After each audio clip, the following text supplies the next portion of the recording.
star, come to me through fire and war.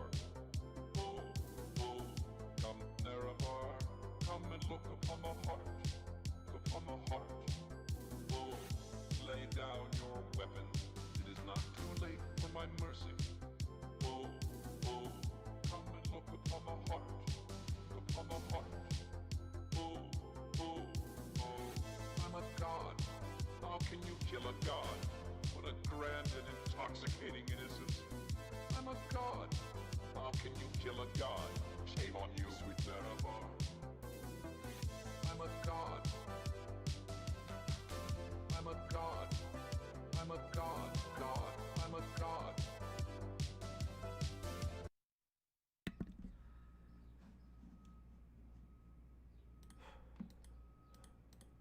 And we are live. Welcome, everyone. I'm just doing a live reaction video, if that makes any sense. I saw this again. I when I see him, when I see something worth commenting on, and sometimes I don't exactly make a video. I always say I'm going to make a video, but I figured in this case, I wanted to just make a video specifically just off the cuff. If that makes any sense. Let's see. See if I can pull it up here. Alrighty. Oh yeah, it's one of those videos. It's gonna be one of those. You know, in all fairness, she is the best single mother out there. She's the best looking single mother, and you could totally see the wine thought in her. I mean, she's gonna become a wino. We all know it. Oh, why hello there. Oh, I need you to hi. come in. Sit down. Let's talk. The Oxford English Dictionary defines the word She's like sensitive Elvis. as follows. She's like Elvis. You can't show anything but her waist up, you know? Adjective. 1. Quick to detect or respond to slight changes, signals, or influences. 2. Of a person or a person's behavior, having or displayed a quick and delicate appreciation of others' feelings. Easily offended or A upset. cult? Well, whoa. No. Get the fuck back. What the hell was that? I hate to be the guy who says this, but I kind of have that, like, jumpy, paranoia about me. Appreciation of others' feelings. Zoom. Oh. Nope. What was that? I want to... No. That's... fucking, it's my... There we go. A person who is believed to respond to occult influences. Oh boy, that's actually very interesting. So if you're sensitive to that shit, you're like a fucking psychic or some shit. Or borderline. Easily offended or upset. I suppose I shouldn't be so sensitive. Kept secret or with restrictions on disclosure to avoid endangering security. Right-wing Twitter, on the other hand, holds to a different definition, which I can summarize roughly as follows. Sensitive. The state of being a leftist cuck bitch. The type of person who is prone to posting L's, ratioed, cope, and secret. Now, I don't think that's right-wing Twitter. I really don't. Let's see. Where are we? Alrighty. That makes sense. overlap between these two definitions. If you look at the dictionary definition, it does say under point 2 that a person who is sensitive can be easily offended or upset, which is all the right-wing definition refers to. It also says they could Is be that really influenced all by the it is? occult. Well, not according to the Oxford Dictionary and not according to me either, which is why I'm sitting here, sipping wine in my cyclorama wall, about to do something that, as with most of my content, may really get me in trouble. I am going to defend the importance of sensitivity and feelings. Again. Why don't you run to be a HR woman? I can hear the tweets, I can hear the zeets. No. Like, I think she'd be a great HR woman. All honesty, I really do think she would be amazing as that. Let's see. Woman moment. Lauren is a lib. Be gone, thought. And you know what? That's okay. Because those comments also come from feelings. And even if the way that they're written is, well, counterproductive to say the least. You are not psychic. something that would come from feelings would be me saying, "Hey, she's the best looking single mother out there, right?" But also acknowledging she's a single mother. She doesn't have anybody. She left her fucking husband, right? We're not going to talk about that. That doesn't change the fact that those feelings exist. These people's feelings make them engage with my content, because to them, their feelings matter. And really, that is politics in a nutshell. A battle of feelings. Seriously, why else would any of us put ourselves through this hell that is modern politics? Think about it, really. Politics is a constant struggle with our fellow citizen, both online and in real life, which can lose us friends and stop us making new ones.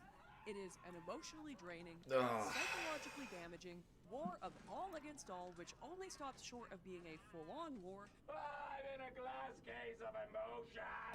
Over the value of therapy. To be clear, therapy is overrated. Okay, This can take several forms. You all know I've made no secret of my disagreement with Ben Shapiro's famous quote. Facts don't care about your feelings. But Yeah, facts, they don't care about your feelings, but facts are not an argument.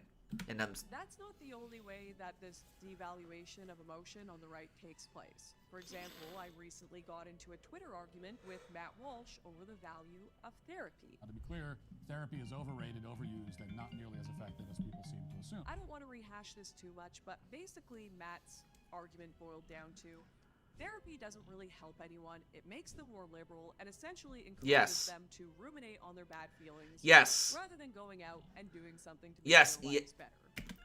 It absolutely does. As somebody who's been through that type of shit, it absolutely does. You become too self-critical, you go too deep inward, and as a result, you don't act. That is a real phenomenon that I've seen very much so on the right and on the left. My argument, on the other hand, was that therapy not only can help people, but is increasingly essential in our increasingly distressing world. Yeah, there's a reason behind that, because they keep manufacturing, outrage and also, new mental illnesses. Go look up orthorexia nervosa and then tell me do you really want to eat the bugs?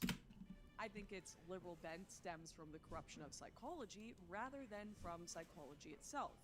And I believe that refusing to acknowledge or work through bad feelings will only make them worse, the same way that an untreated wound can fester. 'Tis but a scratch. Now, to be clear, I have no problem with Matt. I brushed off the exchange as a good faith disagreement. I feel the same way about my disagreements with Shapiro.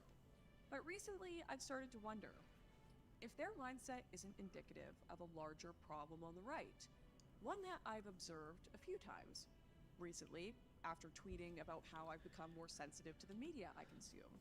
For instance, how about you watch Little House on the Prairie? Like, real talk, go watch Little House on the Prairie. I've heard a lot of good things about people who will show their kids Little House on the Prairie.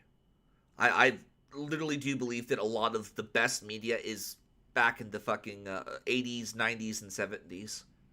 I am more affected by content with too much sex and violence these days, which some people somehow took as evidence that I was going soft.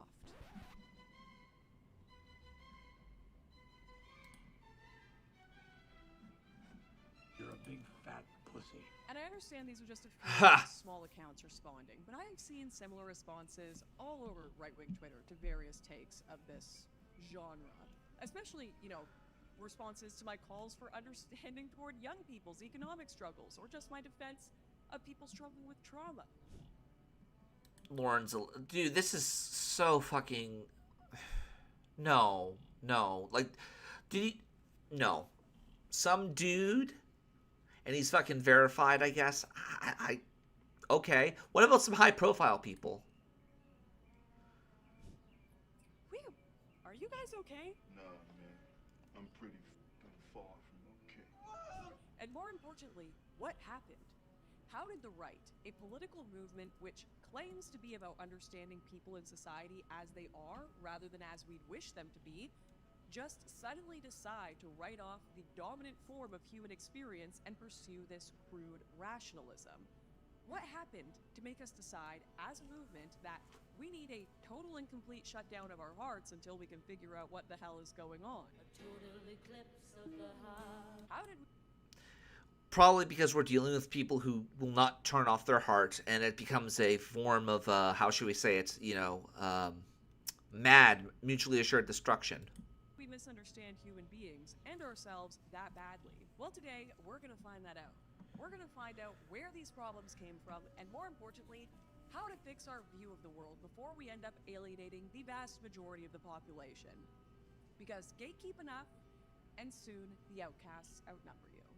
They always outnumber us. There's always more assholes out there than there actually are decent, sensible people. I mean, there's a reason why the third world wants to come into the first world, Lauren. So ladies and gentlemen, welcome to Conservative Sensitivity Training. We're gonna educate ourselves, shitlord. I'm not interested. Why would we like this? Honestly, before I can even get into that, or suggesting ways to change and why, I would like to take a brief walk down memory lane in order to answer one question. Has conservatism, the right, always been just a cold, rational ideology concerned more with minds than with hearts? No. In fact, if you told many of the foundational conservative thinkers in the English-speaking world that this is what their ideology had become, they would be horrified. They would also realize that the map ain't the territory and the word is not the thing. I mean, conservatism back in the 18th century is far different than conservatism today. It really doesn't matter where it came from. What matters is where we are right now. That's what matters, okay? So if you have a bunch of neocons, who cares if neoconservatism isn't like traditional or what the original freaking conservatism was. It doesn't matter. What matters is where we are right here, right now, in pragmatism behind our actions. You see, in the West, conservatism, along with the terms right and left, starts with the French Revolution. No, it starts with the Bible. It starts with Jesus talking about those who reject the Lord being put, the sheep and the goats, right? Matthew 25:17, I believe. Before the Revolution, in the French Assembly, defenders of the monarchy and the church historically sat on the right side of the room, while opponents of the monarchy and church sat on the left side of the room. Yes, hundreds of years later, we're still basically using terms from an 18th century seating chart to describe our politics. But Nope. then the revolution happened. And, well, let's just say there weren't any defenders of the monarchy in the assembly anymore. Chop, chop, chop, chop, chop, chop, chop. Never. Nope. Goes back even further than that, Lauren. There we go. Those who follow the left-hand path and those who follow the right-hand path. Those who are pro-civilization and those who want to just be freeloading mooches. Nevertheless, in the UK, something fateful was about to occur, specifically after the fall of the Bastille. The French aristocrat Charles Jean-Francois Dupont sent a letter to his buddy, the Irish Member of Parliament Edmund Burke, basically asking, "Hey bro, so this revolution thing's pretty wacky, pretty crazy, huh? What do you think?" Now, because Burke was a member of the Whig Party, which was considered the Liberal Party at the time, Dupont probably expected Burke to say he was cool with the revolution. But instead, Burke responded with two letters, the second of which was effectively a late 18th century version of a schizo Twitter thread about all the reasons the French Revolution was evil libtard cringe, and how dare they hurt my waifu Marie Antoinette. So basically, we're dealing with trad cats versus, libertines, essentially. That second letter was later published as a pamphlet called Reflections on the Revolution in France, and to this day is widely considered the foundational text of conservatism in the English-speaking world. Which raises an important question. Who was Edmund Burke exactly? Was he a facts don't care about your feelings style commentator who thought the French Revolution was bad because it would bring down France's GDP and, well, actually, the monarchy only beheaded people who had been convicted of treason? Oh god, she's so annoying. She's so fucking annoying. First of all, Burke would have been the last person to use GDP statistics, or any statistics for that matter, to defend the things he cared about. One of his most acidic quotes in Reflections on the Revolution in France goes like this: "The age of chivalry is gone. that of sophisters, economists, and calculators has succeeded. The glory of Europe is extinguished forever. If you Well, shit. When you put it like that... don't know what a sophister is, Oh, I know exactly what a sophister is. I fucking pretty much coined the term online, discourse. reference to the sophists, which were a group of philosophers in ancient Greece whose job was to teach young men how to argue. So in other words, if Burke had written this in the age of Twitter, it probably would have read something like, instead of knights, we have autistic, number-crunching debate bros ruling Europe. Hashtag clown world. Which gets to another point. Oh god. She probably owns the copy of the emoji version of Romeo and Juliet. And yes, there is an emoji version of Romeo and Juliet. Oh god. Despite his membership in Parliament, Burke's main interest as a philosopher before then wasn't even politics. In fact, his first book started with religion and mocking pure rationalism. After that, Burke moved on to writing about aesthetics, or the study of what is beautiful, in his book, An Enquiry into the Origin of Our Ideas of the Sublime and Beautiful. As its title suggests, this book had nothing to do with politics and instead was an attempt to argue that beauty and sublime were rational and moral ideas rather than just subjective matters of taste. This Yes. was a man motivated by just about everything but data points and facts. Again, this is so easy for her to say because she's not actually running for office, right? She's not actually getting information about what the real situation of the country or the government is. She's not getting that data because she only has information that's open to the public. So she can be a bleeding heart like this, right? So and again, we're supposed to make this comparison of what conservatism was, and therefore we should go back to it. And I'm like, why? What reason should we do that right now? Why in 2024 should we go back to the way things were? Most horrifically, for the modern Red Pillars, he loved women too. Hey, Miss. God! I wasn't kidding before. He totally simped for Marie Antoinette. No! God, please, no! No! Remember? So basically, he's the equivalent of the internet simping for that freaking Crimean fucking that cute Crimean girl, right? You know, the little dictator girl. That's kind of what it's very similar in that regard, wouldn't it be? That sophisters, economists, and calculators quote? Yeah, this is what he wrote before that about Marie Antoinette's execution. It is now 16 or 17 years since I saw the Queen of France, then the Dauphiness at Versailles, and surely never lighted on this orb which she hardly seemed to touch, a more delightful vision. I saw her just above the horizon, decorating and cheering the elevated sphere she had just begun to move in, glittering like the morning star, full of life and splendor and joy. What a revolution, what a heart I must have to contemplate without emotion, that elevation and that fall. Little did I dream, when she added titles of veneration to those of enthusiastic, distant, respectful love, that she should ever be obliged to carry the sharp antidote. It fucking feels weird, doesn't it, chat? Little did I dream that I should have lived to see such disasters fallen upon her in a nation of gallant men, in a nation of men of honor and of cavaliers. I thought 10,000 swords must have leaped from their scabbards to avenge even a look that threatened her penance. Woof!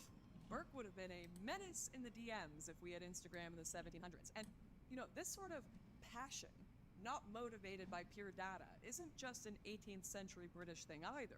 Flash forward to 1963 when Well, it's supposed to be that freaking Russian, I guess, Crimean, whatever the hell it was, dictator girl that all the people were like interested in back in the day. And how everyone, like, that nobody knows who this person actually is, and they're all fetishizing her, right? I mean, I don't care who Marie Antoinette was. I mean, the whole let her eat cake thing, that could be put in many different ways. That could be like, oh, we have food, let's give her some food. We don't care. Barry Goldwater, the first openly conservative candidate for president of the United States, wrote this in his book, Conscience of a Conservative. We liberals, they say, are interested in people. Our concern is with human beings, while you conservatives are preoccupied with the preservation of economic privilege and status. Take them a step further, and the liberals will turn the accusations into a class argument. It is the little people that concern us, not the malefactors of great wealth.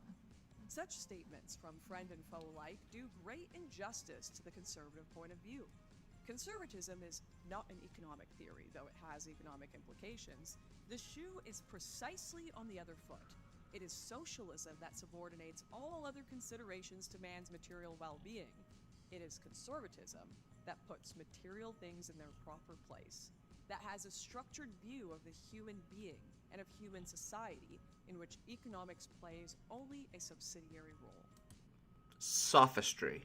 Now let me make this clear. Before Goldwater, both Republicans and Democrats generally considered themselves liberals. And yet, like Burke, Goldwater, one of the founders of American conservatism, is out here defending placing our humanity and our society over the economy or material things. Now, I can already hear the accusations that these people, particularly Burke, must have been cucks. So let me head those off now. No, he's a romantic. He's a romantic, and that's a big fucking no-no in politics. This is the type of person who thinks he could just change the world with a single stroke of the pen. That's dangerous. First of all, whatever you think of his obsession with Marie Antoinette, Edmund Burke was defending monarchy and theocracy, both of which France was before the Revolution, against what he saw as basically 18th century Antifa. Barry Goldwater wanted to repeat... They stormed the Bastille, you fucking cunt. They're 18th century Antifa. They killed people. I think Antifa has a body count, but I don't think it's like where they actually like would take politicians and then like put them in the guillotine, right? The New Deal. They make them kneel, sure. I've seen a few politicians and mayors kneel to Antifa, but they weren't killing people. And even voted against the Civil Rights Act. Not because he was racist, but he thought certain portions of it were unconstitutional. These guys were incredibly right-wing. And the reason they were so right-wing, as we see with Burke himself, is because of their sensitivity, not in spite of it. Not one of these people wanted to defend civilization just because it was wealthier, or because it had lower crime rates, or even because they enjoyed the tears of their enemies. They defended civilization because it was beautiful, because they loved it, and I would argue it was only because they were so sensitive to beauty and to the sublime, as Burke put it, that they were able to love so deeply in the first place. The background of the whole video makes her look like a school teacher. So what happened? How did we get to this point where we dismiss and mock sensitivity to even pure and noble emotions? Why do we sound like the very pure rationalists who Burke Who's we? himself satirized? Well, to make a very long story short, because the left, especially recently, has weaponized sensitivity as a way to censor, shut down, deplatform, and sometimes even divide the right. I'm triggered. At the same time that men have trended more conservative and women have trended more liberal. I likely don't need to remind many of you watching that this started with almost imperialist-like behavior from radical feminist activists who acted like entryists into various communities and then... Well, gee, I wonder why that would be, Lauren. I mean, you know, you keep thinking in terms of oh, you know, it all started in the French Revolution. No, it didn't. It didn't. It goes back even further. They're on the left because God will separate the sheep from the goats, and the goats are always on the left. Tried to push everyone out who didn't agree with them. I don't have time to explain #Gamergate, but let's just say that's Exhibit A. And they didn't stop with the gamers. Woke activists have used their claims of sensitivity to go after everything from video games to even knitting, which is probably why so many people hear any discussion of sensitivity from a woman, even one like me, and think it's the first sign of an invasion by shrill and fragile feminist meat girls. Oh, Jesus Christ. These people have like one mode and it's 2016. They have one mode, and the reason they're so used to it is because these motherfuckers are activists. These cunts will never run for office. They'll never, even if it's like, they don't need to be a fucking senator or even like a representative in Congress. They just have to be, a school, like, Steven Crowder for fucking superintendent, right? So, if you're one of those people and you're just itching to type woman moment in the comments because you worry that I'm gonna treat you like a progressive feminist, then believe me, I understand your fear. But I would also say, Trying to help you.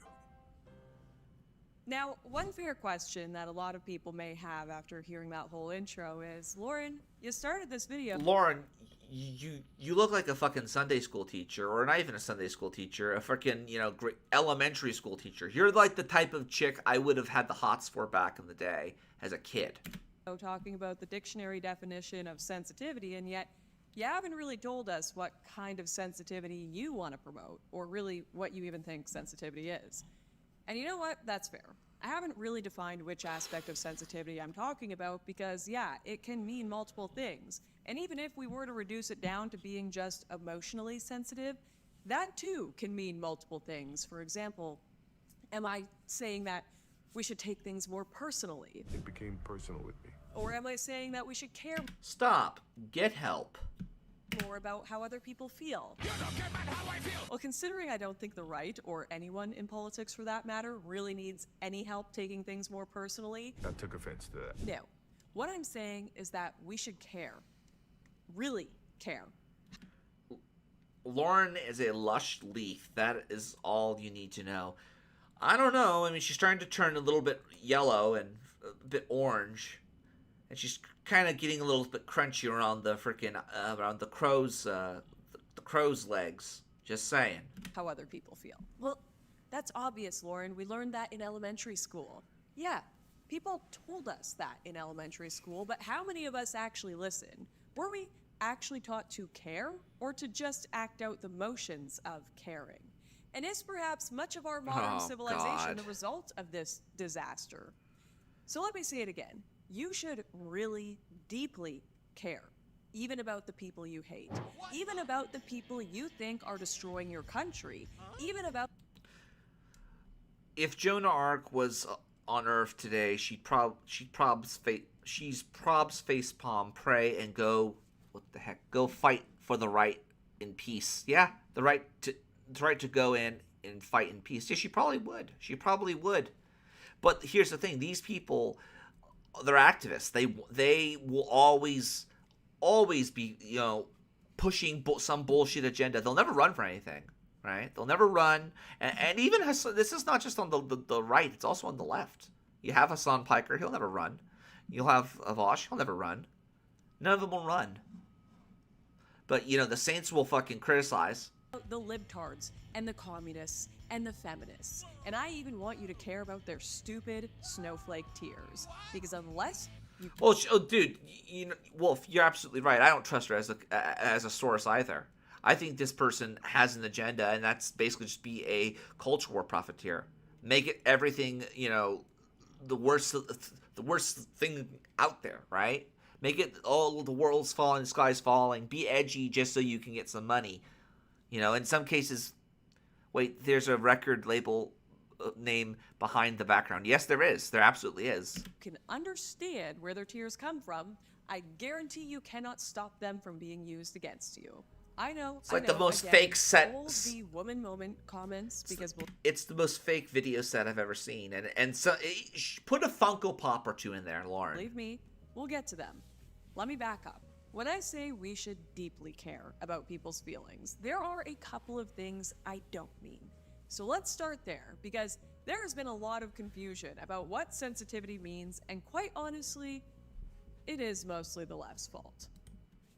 It's 18, almost 20 minutes in, and she hasn't even defined her terms. Mostly. So let's start with a really obvious point, and one that both right and left seem to have realized. Sensitivity does not mean performative empathy. Just because you make a lot of noise about how much you care about something doesn't mean you actually do. And if your only solution to any given problem that you supposedly empathize with is give me more power or please continue to enable... Let me say this about Funkos. I don't like Funkos. I will never buy them. I mean, they are way too expensive for what people think they are. But guess what? They're always on sale at Goodwill. And if I encounter a Funko Pop that I think, hey, this is kind of cool, I might buy this, I'll buy it. my behavior, which is causing But nothing under $5, because let's not kid ourselves. These Funko Pops, if we're gonna be honest with ourselves, they're the toys in the fucking vending machines that you'd see right next to the ending or I'd say the front of a store like Safeway or Long's or whatever the hell it is, and you put a quarter in or 50 cents in or what have you, and you get it. Like the little homies. They're the rich hipster version of little homies. this problem in the first place, then what you're showing isn't empathy, it's a personality disorder. But performative empathy is an easy target, because the mere fact that we call it performative shows that we all know it has nothing to do with empathy or sensitivity or anything else. If it's performative, it's insincere. Case closed. But not everyone who gives sensitivity a bad name is insincere. In fact, I would argue the people who really give it a bad name, particularly in the right's opinion, are precisely the kind of people who are too sincere. I'm talking about the kinds of people who break down in tears when they hear a Dave Chappelle joke That's how trans people make me feel. because it's hate speech or whatever. Or the people who really do need to retreat to safe spaces with crayons and counselors. What the fuck is that? Once again, I'm not talking about the performative people. I think this is a common misconception on the right. They lump all these people in together, when if you actually closely analyze a lot of this content, you'll notice a good portion of these triggered SJW videos are almost the opposite of performative. If anything, they're begging the person holding the camera to stop filming because their expression of emotion is meant to be private. They're so overwhelmed that they can't even get a grasp of themselves in public. Hey, SJW! Give me your phone. You can't film people without their consent. And I think it's hard. Hey, SJW! Get over here, you fucking... Get over here, SJW. I've said that a few times. Actually using that slang in real life. Oh, she's an SJW. That's what they are. Hard for people who aren't so emotionally fragile to accept that someone like that can even exist and that it's not an act. But I'll tell you right now, they are real. So let's talk about them. The detransitioner Helena Kirshner actually explained this very well when talking about one of the main traits that makes people most susceptible to becoming a trans trender, which was in fact extreme emotional sensitivity. But despite how this trait almost ruined her life, she was still able to clock the real problem. She says, experiencing emotions strongly is not a mental illness. It is a powerful yet natural human trait that when combined with an ill-fitting environment, lack of guidance, or even in some cases true dysfunctional family dynamics or trauma, can result in intense emotional pain, especially during the chaotic and hormonally turbulent period of adolescence. That's no excuse. That's just an explanation.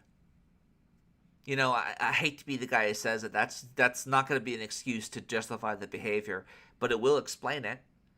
You know, a lot of these people don't want... Like, so many of these people have learned helplessness. And it's sad because these are the type of people who would fall right into the arms of the activists, the politicians, the cultists, the pimps. They're very, very scarce and vulnerable. The problem, in other words, is not sensitivity. The problem is when sensitivity becomes fragility, which to me is another way of saying that sensitivity only becomes a... Fragility to what, though? Right? I mean, again... I've talked about how there's this trad casting concept of where people will say, well, I'm trad, and then they get in someone's pants, and then, my favorite YouTuber got freaking married or something like that. And then 2 or 3 years later, they're no longer married, right? But oh, by God, they had a wonderful fucking wedding in Vienna. Oh, it was so beautiful, so wonderful. Problem when it's misapplied. I'll get And you on, here Wolf. I have to go back really far back to the Greek philosopher Aristotle. In Book 2 of his treatise of Nicomachean Ethics, Aristotle observes, it is possible to fail in many ways, for evil belongs to the class of the unlimited and good to that of the limited, while to succeed is possible only in one way. For these reasons, also, then excess and defect are characteristic of vice, and the mean of virtue, for men are good in but one way, but bad in many. This quote comes from Aristotle's attempt to defend what moral philosophers today call the golden mean idea of virtue. The idea behind the golden mean is that rather than vice being the absence of virtue, it can also exist when you have too much of that virtue. Take courage. We all know that Oh, she's gonna start doing the whole Ultima 7 fucking meme, right? Where it's all like, oh well, now we're gonna make now all the virtues that we have and all the mantras and crap, it's all gonna be inverted, and now charity has to be mandated, mandated taxes or else. Shit. Let's see if I can get you in here. All right, there you go, Wolf. I'll let you in. Get you on here real freaking quick. Talk about Funko Pops or whatever the hell you want to talk about. I assume it was a woman having emotions is normal, letting them control them, and judgment. Exactly. I mean, these people, like going back to what I said at the very beginning, and this is one of the reasons I make it all worthwhile, because I have callbacks like a comedian, is sensitive to the occult. These people would become ideolonically, I guess the term would be. The phrase is eidolon, right? The eidolon of rhetoric, the eidolon of fire or brimstone and all this other crap, right? They get possessed by it. They let anger possess them. They let hatred and vitriol possess them. A soldier who cowers in a hole before the battle even starts is a bad soldier, a coward. But what about the opposite? What about a soldier who is so brave that they rush into battle without even thinking and make the situation worse for their comrades?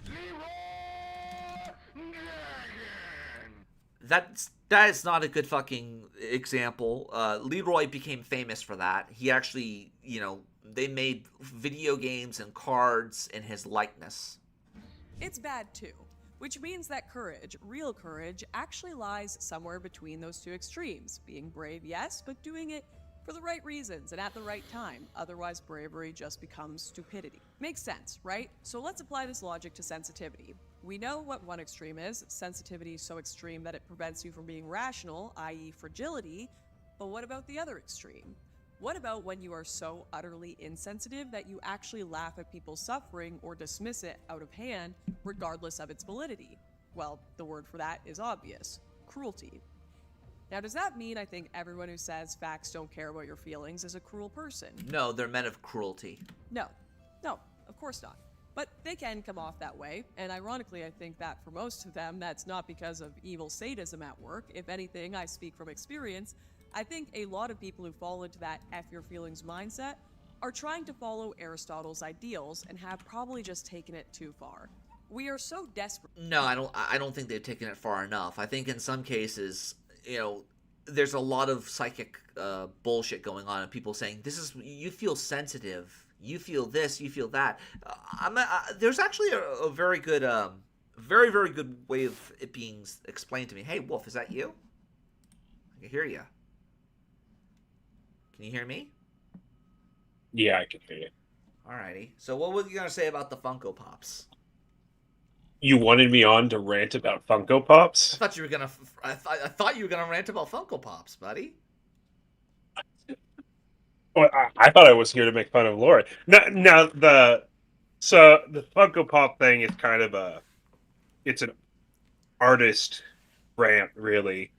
More of a hipster rant, I guess.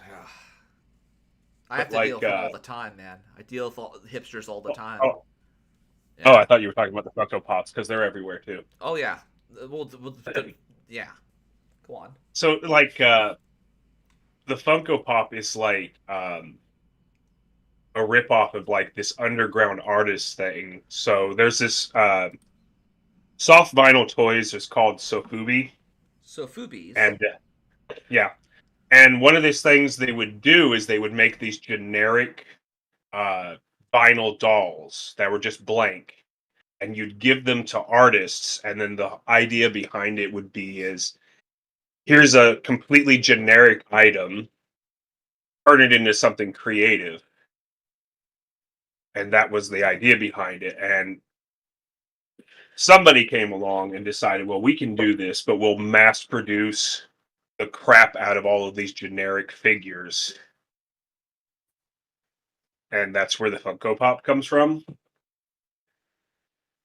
So it's like taking this kind of cool thing artists were doing, been like, show us how creative you can be with a generic object, and it's doing like the opposite of it. It's taking something creative and turning it into just generic mass-produced garbage. Right. I got you. No. I actually think I've seen some of these original. I've seen the original Funko. I guess it'd be the DIY Funko Pop. Have you seen that? You probably don't keep up. Well, there's lots of like this. I'm actually looking into doing Sofubi art myself and maybe producing it for people, but like, it's just kind of like, this is kind of the hipster thing. So when something goes mainstream, like it gets really popular, it gets like ruined. You know what I'm talking about? Oh yeah, it's like just, punk. It's like punk is only cool because it's underground. Once it's above ground, once it goes mainstream, it's no longer cool. I gotcha. Yeah, well, yeah, like what you're showing on screen now. It was something similar to that, although they wouldn't even have like features on them; they'd be totally blank. Oh, geez. But like, I'll just send you some later. But yeah, I guess the upside for Pops is they'll make like obscure characters you can't get otherwise. But no, it's just kind of annoying. Yeah, I mean, I have one, and I don't even know where it is right now. It was of Bugs Bunny, and it was like only $3. I'm like, oh, okay. I always say I want to buy them, but like $9, get the fuck out of here. You're not gonna get $10 for a fucking Funko Pop. I don't care if it's vinyl. Which, by the way, vinyl. Why is that a selling point? I've heard vinyl, like vinyl figurines are like they're just common now, I guess. Well, it's so to make the tooling, it's really easy, and because it's easy, it's fast and cheap, right? Right. The vinyl itself is actually kind of expensive for its weight, but it's something you can tool for very, very quickly.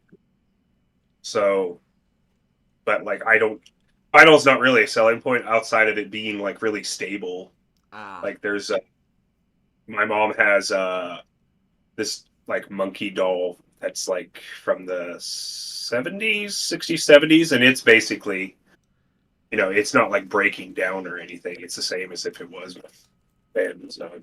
Right, it's not gonna break down like some plastic will just brittle or start. I guess in some cases, I've seen some plastic out there turn to oil.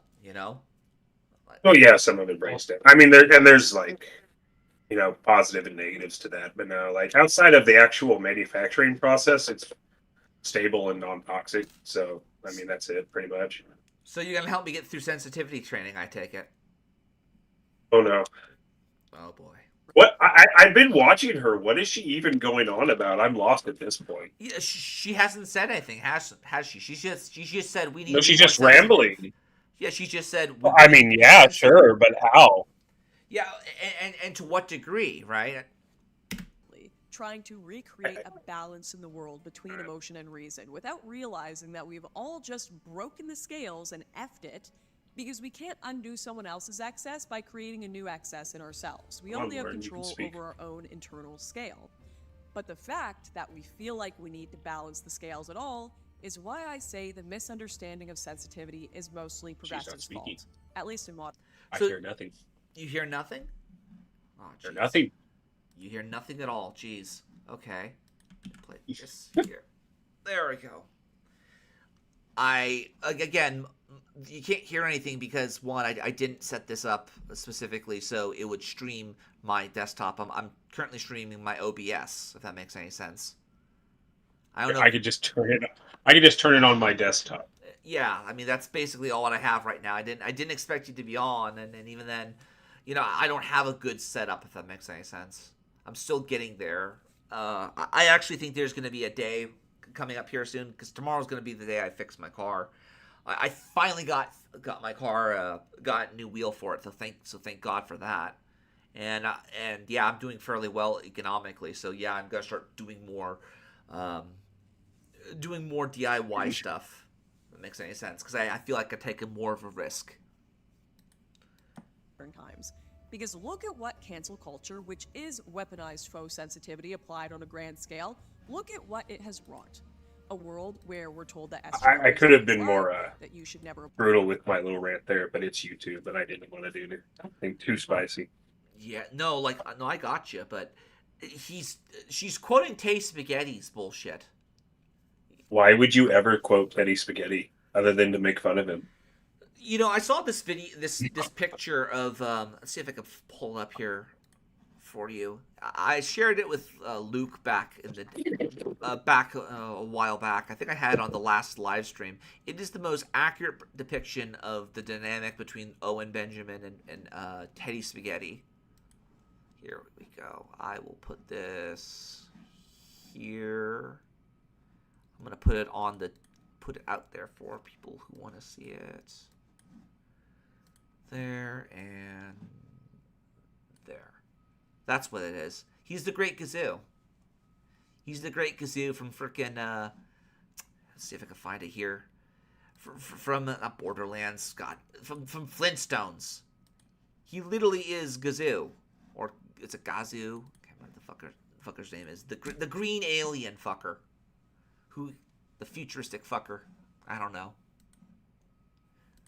Apologize because it will make them smell blood, where actual apologies are almost always dismissed and mocked by Twitter annons with themes like Stalin for time, Kim Jong unimpressed for being insufficiently contrite or not accepting Kim Jong unimpressed. Stalin for time. Okay, I have never heard anyone say that till today. enough of the leftist party line. All right, I It's had not groveling Boomer enough. Tech Howard just then. In other words, progressives have given everyone, not just the right, an incentive to never be vulnerable and to always be cruel. This has gotten so bad that leftist activist Brianna Wu, one of the central figures in the anti-Gamergate movement, has even complained about it. I don't think I'm the only progressive with a ton of resentment built up over a decade at the fringe online left. It's such a cancerous set of tactics, waves of anonymous accounts acting like cops, morally loaded language out of proportion to any issue at hand, taking statements out of context and twisting them in dishonest ways for a dunk, an inability to provide credible sources for extraordinary claims, a total disdain for nuance, and always, always, always a ravenous appetite to hurt people on our own side. And the reputation of progressives has been destroyed accordingly. You literally had a fucking TV show dedicated to you at one point where you were being harassed and stalked and then how you had to run out of your home. This woman has no concept or even measure of proportion for what constitutes what constitutes actual, empathy, right? Like, these people have either you're my friend or I'm going to kill you. It's a very childish temperament almost. Like, I realized, maybe I'm wrong about this, Wolf. I realized as I've aged that I get more disappointed with people than I do get upset or angry or frustrated. I'm disappointed more often than not. I don't know if that's a conservative temperament or if it's just stoicism or I'm getting old. But that's sort of... I think it's just getting older. Yeah, the older you get, the more disappointed you get. You've already seen it all. Yeah, quite literally. I mean, we're on Gamergate 2, Electric Boogaloo. Because It's just 26. We're back at 2016. Trump's running for office. Let's shit. What else? Yeah, we have Gamergate. Although I hear with the whole Gamergate stuff, apparently the CIA and Department of Homeland Security is involved somehow. Oh, absolutely they are. I mean, this shit's not organic. We have fucking, V. Monroe pushing that shit really fucking hard because let's not kid ourselves, the gypsy wants to make a little bit of shekels, right? And at the same time, the one person I have not heard from, and it's mostly because I don't really pay attention or follow them anymore, is Sargon. You think this motherfucker, I've only heard people talk about how Sargon says, oh, if we could get Trump to talk about Gamergate, imagine how much they would bitch the fuck out. The SGWs are going to fucking flip. I have not seen that yet. The last I saw of Sargon, he was on Timcast. And he's really black-pilled now. Yep. At least in regards to America. But the thing that's weird about him right now is he's still atheist, right? But he's raising his kids Christians, as Christians. Which is basically, uh, But he sees Christianity as a useful lie, but I'm not sure. Like, his kids are going to find his stuff eventually. yeah, they're gonna find. That's going to be a very uncomfortable conversation. They're gonna find Lauren's kids. Lauren's kid is gonna find her stuff. You know, a lot of these people are gonna. You know, I hate to be the guy who says this, but I think that Lauren Southern basically is the millennial equivalent of Jane Hanoi Fonda. I really do believe she's like Jane Fonda or Patty Hearst in that regard. In the party, we're seen as harassing assholes online, the way we used to critique gamers for behaving, by the way. The culture on Twitch and YouTube is constantly documenting the hypocrisy and insanity, and it's well deserved. You know what a mindset like this does when it's applied to the whole culture? It tells people that vulnerability of any kind is just a weakness someone will use to hurt them. It's Twitter. Like I can remember way back in the day, you know, we just said, what's the use of Twitter? We can't do anything. It's just good for shit posting, right? I can remember Sargon even talking about this. I mean, these guys kind of have become hypocrites. And I hate to be the guy who says this. Here's my prediction. I believe that all the people who were pro-Gamergate originally are going to get arrested in some way or another. Whether it be they get busted because, oh, you know, you didn't report the proper, you know, PayPal thing because from the IRS, or somebody, you know, like Sargon gets caught with like cocaine or some shit like that. And they're all gonna, or, you know, the ultimate would be the Zoomers betray the fucking millennials who were a part of it, and they become the new fucking heirs to the throne of culture. I mean, probably. Zoomers already hate us. So. Yeah, I mean, we just blocked freaking TikTok, which was their lifeblood. Let's not kid ourselves. These people. No, it's getting. They're going to try to force them to sell. I guess if they don't sell, then it'll get shut down. But yeah. like. Yep. No, there's a bunch of shady stuff about that too. Oh yeah, I mean, I've heard. And you're not allowed to even question it. Like, it's a good thing it's getting banned, and if you have any concerns, you're just an idiot. That's my favorite thing that's going on. Well, you know, it's because the activists don't know how to sell it to the people, that notion to the people. They don't know how to do it, right? Like, I'm going to talk about it tomorrow, and maybe we'll get you on again at tomorrow in the podcast, but it's going to be a bit... I have my own takes about it, because here's the thing. I come from the tech background. One of the things that I've said, and I do believe this to be the case, the left can't meme, but the right can't encrypt. You know, they don't understand that TikTok, having what it does, like on the permissions level, at least on Android, they could like put binaries on your machine, on your cell phone, what have you, and execute them. They are such a security flaw. There's another game. It's one of those gotcha games. Mm-hmm. What is it? I want to say it's Genshin Impact. Don't quote me on it. But it has like level 0 permissions on your install. It has level what permissions? Level 0 permissions on my Instagram? It has full permissions for your total system down to the hardware when you install it. Yeah, well, and it's made by, they claim it's for anti-cheat, but it's a Chinese company, so who knows? It very well might be. It very well might be. Again, sometimes, like, let's say if I get a jailbroken iPhone, right? I can't use certain applications like Lyft or Uber or any of that crap because they're like, oh, this is not a secure system. We're not gonna do anything. We're not gonna do any business with you because we don't want your stuff to get stolen. That makes any sense. Well, yeah. And to be fair, it is a microtransaction riddled gotcha game, so it could just be to make sure you're not cheating and have to pay. Honestly, like that. That wouldn't surprise me, but I don't feel comfortable installing something that can mess with my hardware. You're talking to a guy who doesn't even have Zoom installed on like, if I have to go for an interview and I have to use Zoom, I'd rather have it in the browser and I then uninstall the browser afterwards. Or God help me, you know, get a VM set up. And I should probably get a VM set up for testing software. You should just, since you work in tech, you should just have a second computer that you just use for work. I do. I have one that's freaking a loaner from the company, let's say. So I don't actually use my main rig or any of my personal devices. I won't even have it on my. Well, I won't even use Teams on my phone, if that makes any sense, despite my boss's encouragement to try to do so. I want my work life separate, if that makes any sense. It tells Well, I them that just caring about it's there's an added layer of security to just having a work dedicated machine for work, but also like you don't have to worry about any like embarrassing mishaps. So Yeah, separating business from pleasure. Precisely. I don't want to like have some instant thought actually be sent to my boss or something like that. It's like, who the hell is this chick? Like that. I don't want to have that conversation. So risk acceptance and risk avoidance. other people's feelings is a way to Yeah, get into moral I guess I'll conflict save it if you're going to talk outside. about it later It about the tells them TikTok to ban. I have my worry about concerns with it, The TikTok ban. but like, yeah, and the browbeating going around is, well, you just like, we have it all buttoned up, it can't be abused, but at the same time, if you look about how all these agencies and the laws are being abused, Yeah. I got some real concerns. Oh yeah, I mean, I have concerns as well.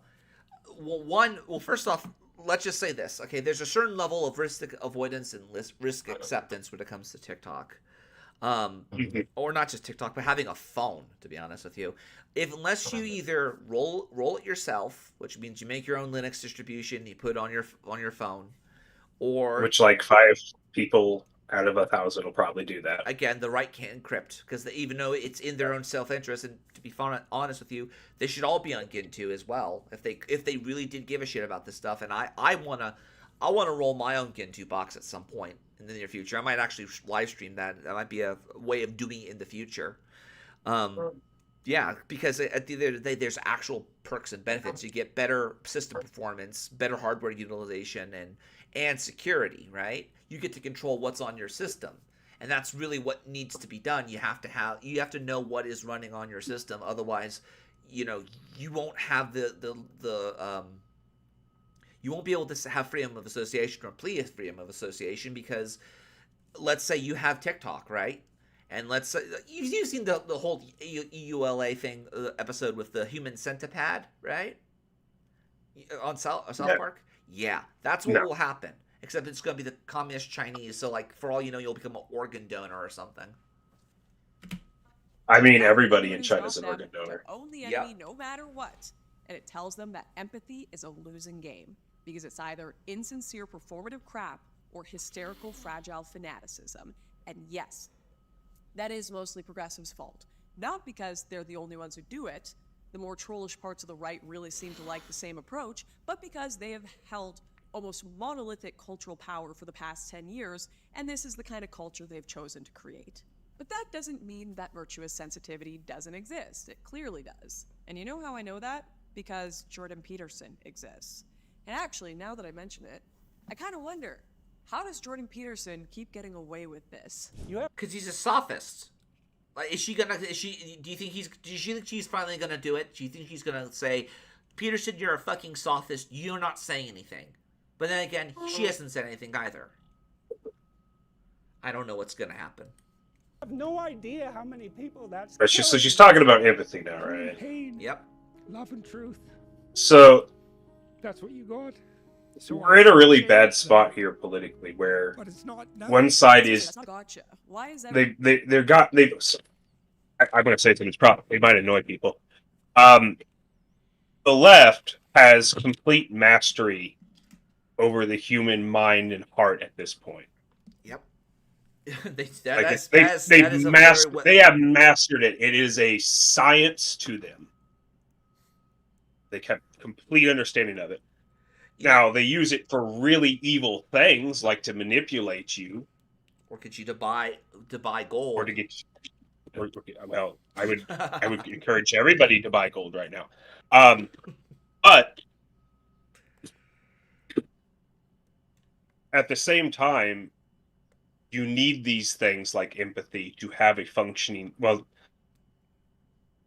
society worth living in. I guess you could have a functioning society that's just cold steel, anthill society that you don't want to live in. Yeah, you don't want to have a highly regimented routine, and you don't want to have let's have a mandatory let's wake up and stretch type of routine type of crap. Even if it is beneficial, you don't want that. You don't want And to have. I do think there's a lot of people on the right that want society to be a rigidly structured anthill that's about pure productivity and function. Yep. Like, I do see that. I've seen it too. One of the let me see if I can pull it up here for you. I'll pull it up here for you right now. There was another gentleman I was watching before, David Stewart, I believe. David Stewart, the guy who, the artist, the guy who, he for some reason he was saying that Ramona Flowers was painfully freaking nostalgic, right? Or the Scott Pilgrim versus the World, I guess, meme. That makes any sense? Painfully nostalgic for people who grew up in the early 2000s. But one of the things he talked about is that the conservatives don't have an idea of culture because they're too rigid. They don't care about people's feelings and the emotions and passions. Well, it's in the name. So it's just like whatever came before. Like, you'll see a lot of conservatives talk about how, well, architecture's not pretty anymore and art's ugly now. But what they're nostalgic for is established art of the past. So I do think that the broad right speaking has realized that in order to really drive the direction of a culture and steer it, you have to be involved in the arts and entertainment. But they're kind of chasing from, like, the train's already left the station, and they're now running to try to grab a hold of the caboose and maybe work their way up to the conductor's seat is where they're kind of at this point. Yep, exactly. Holy Mystic says a recent cartoon is kind of has a few moments, but other than that, it's clearly an agenda. What cartoon? I don't know. The Scott Pilgrim cartoon? Oh, that fucking Scott Pilgrim cartoon. Is it that one he was talking about? Maybe. Maybe it is, but I kind of want to watch it now. I mean, I'm cool with Mona saving. Yeah. Okay. Yeah. Yeah. Go on. I think it's very telling. They basically, anytime they want to empower a woman in media today, they have to break the man down. They have to. So they have to. Yeah, it's not like. Yeah, it's they have to destroy him. So let me take let's go to the Alien movie. I know it's a tired thing everybody talks about. In the original Alien movie, Sigourney Weaver's character, she's just another working Joe, basically a space trucker, right? Yep. She's still a woman. Yep. I've actually heard when she steps up, it's not because she wants to prove how good she is, it's because she has to. And if she doesn't, everybody's going to suffer. Well, spoilers for this old movie, everybody but her dies anyway. But she steps up because she needs to. She wants to better everybody around her. It's to help. It's not to prove how great, super special she is. And she doesn't have to tear people down to do it. Yeah, it's survival horror at the end of the day. And space, we can hear you scream. And she's a final girl. If you really want to get down to it, she is a final girl. She's a trucker final girl. Maybe even a tomboy final girl, right? But she's still a final girl. It's still a horror film. And it wasn't until, I wouldn't even say I wouldn't even say it was the second one that changed her. But I don't know. I think Disney's, I really do believe that Alien Romulus is going to be shit. Because it's run by the House of Mouse. Which I don't know why the fuck they bought the Alien property. I have no idea. They're making another Alien. As far as I'm concerned, it ends with like 3, maybe 4 if you're drunk. I think it goes to maybe, I want to say 4, and then Alien versus Predator is its own universe, I guess. Along with the rest of the bullshit from Prometheus and all whatnot. I didn't come up with it, but like nowadays, if you want to empower a woman, it's about making her better by comparison, by breaking the men around her down. It's not about actually making her step up as a character.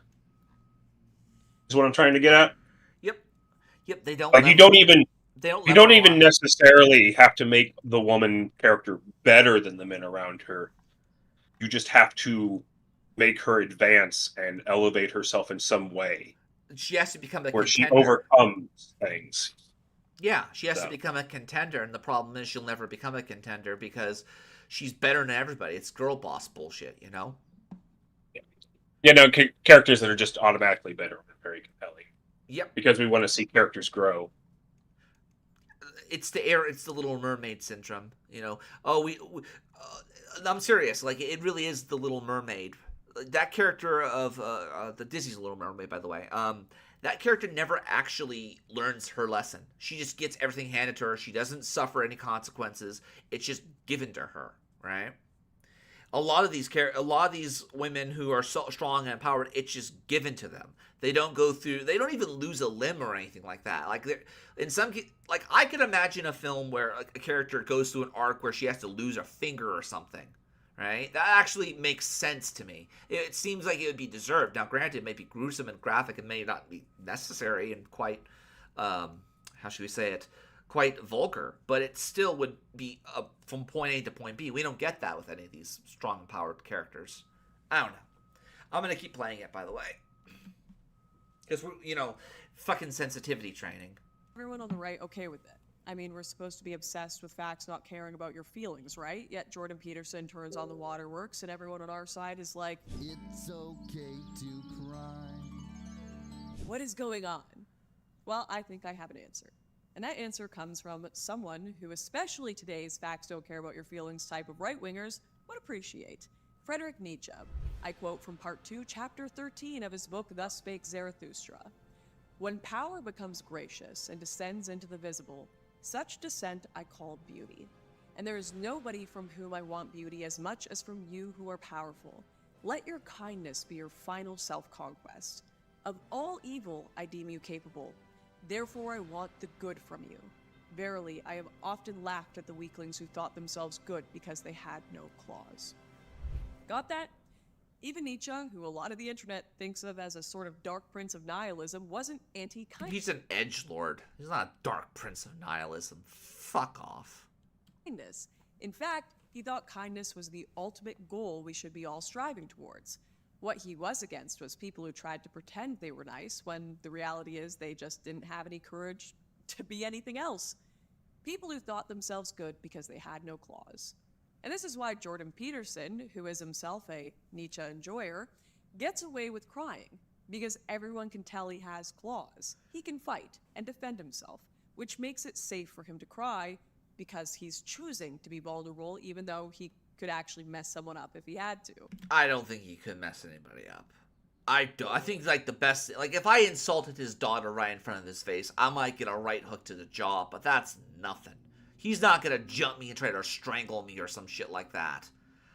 Froggy Man doesn't know. Froggy Man is a weird archetype, let's just say. Froggy force field. So really, the point of being strong is precisely that once you're strong, then you can be kind and sensitive without compromising your safety. Nietzsche kind of gets misrepresented in the modern age. He gets what? Okay, so he's one of those guys that people will take quotes out of and then like misrepresent the context or what he means by it. Yep. No, I agree. I totally agree with you on that. I mean, that's something that Nietzsche. I mean, the Nazis got away with it, right? That they started the whole fucking trend. His stupid, shitty sister. Nietzsche's philosophy really has made themselves into the ubermensch they want to be. Then the next step should be to embrace their soft side. Because this will show that far from being this is weak, actually so kind of hard to powerful watch her that they because she even doesn't have any power over structure themselves. what she's talking about, so it's kind Which I of. think is what they would do if they really were powerful. But that I'm is not a sure big what she's trying. I mean, I think I know what she's trying to say, but come on, Lauren. Because even though Nietzsche clearly thought that being powerful requires you to be capable of evil, a lot of people misread that to mean that being powerful is the same as being an asshole. Let's be clear, this is complete nonsense. Don't take my word for it. Take the word of a philosopher whose name has literally become a byword for political ruthlessness. Niccolo Machiavelli. Good old fucking everyone's favorite eunuch. The guy from fucking he reminds me of Viserys or that fucking sneaky horror guy from fucking Game of Thrones. But here's the thing it's interesting. It's if you go with the whole Nietzsche thing, how many of these people are going to try to display power so they could show that they are powerful, right? Like, I don't see Peterson as powerful. I don't see him as of having claws or even fangs, for that matter, right? So who gets to decide who's powerful? Well, you know, you have to put them up. You have to put them up and show how powerful you really are. Power demands for it to be shown, right? It makes sense to me, at least. Machiavelli is famous for his quote that it is better to be feared than loved. But there's a big qualifier to that, which everyone seems to forget.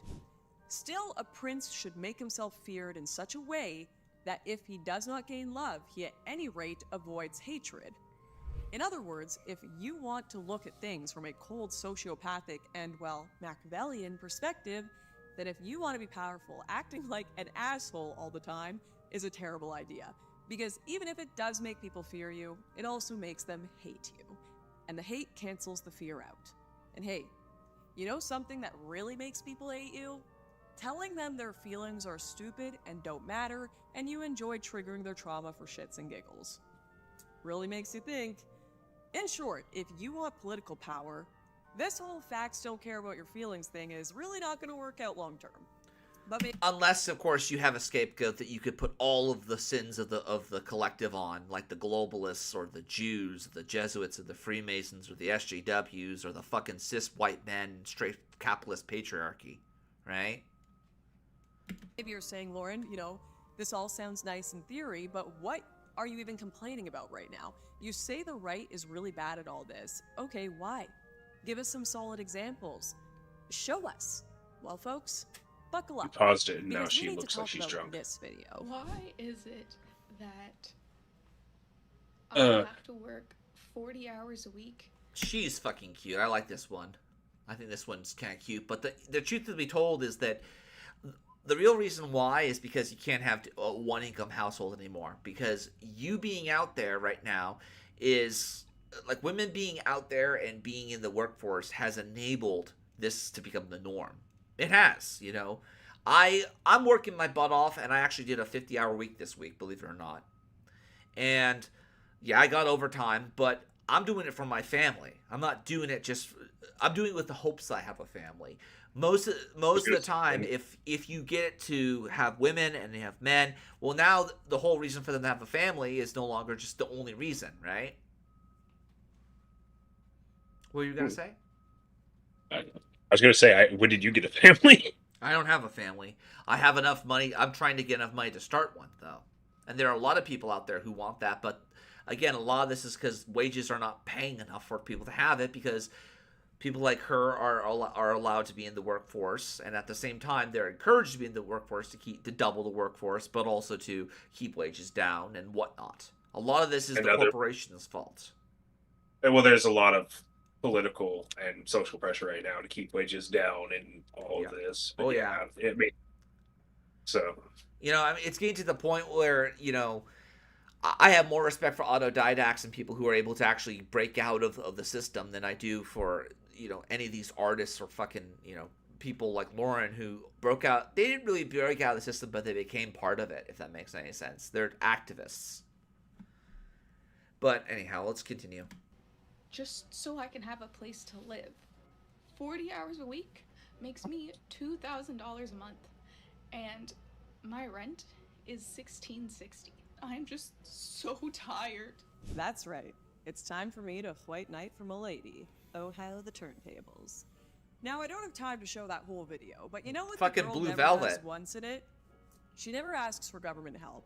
She never calls for any kind of redistribution of wealth. All she does is talk about how hard her life is, and this is the key point. She's saying this in a country governed by the left.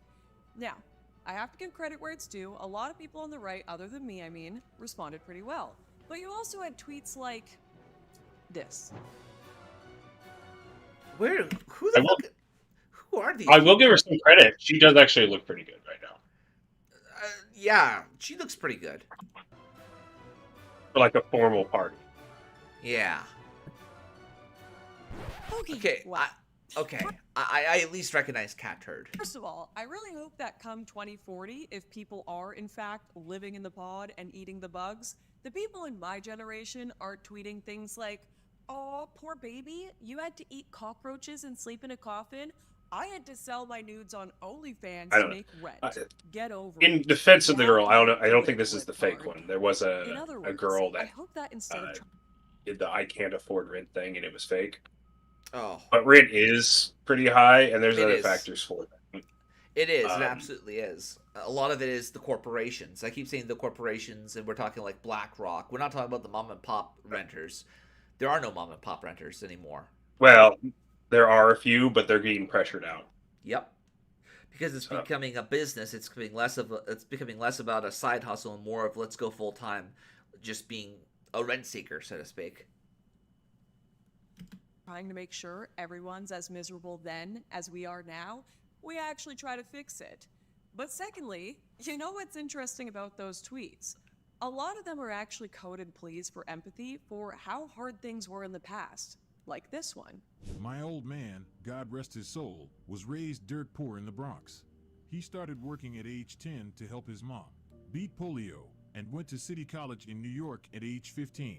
Worked 7 days a week when I was growing up so we have a better life. Today's kids have no idea about real struggle.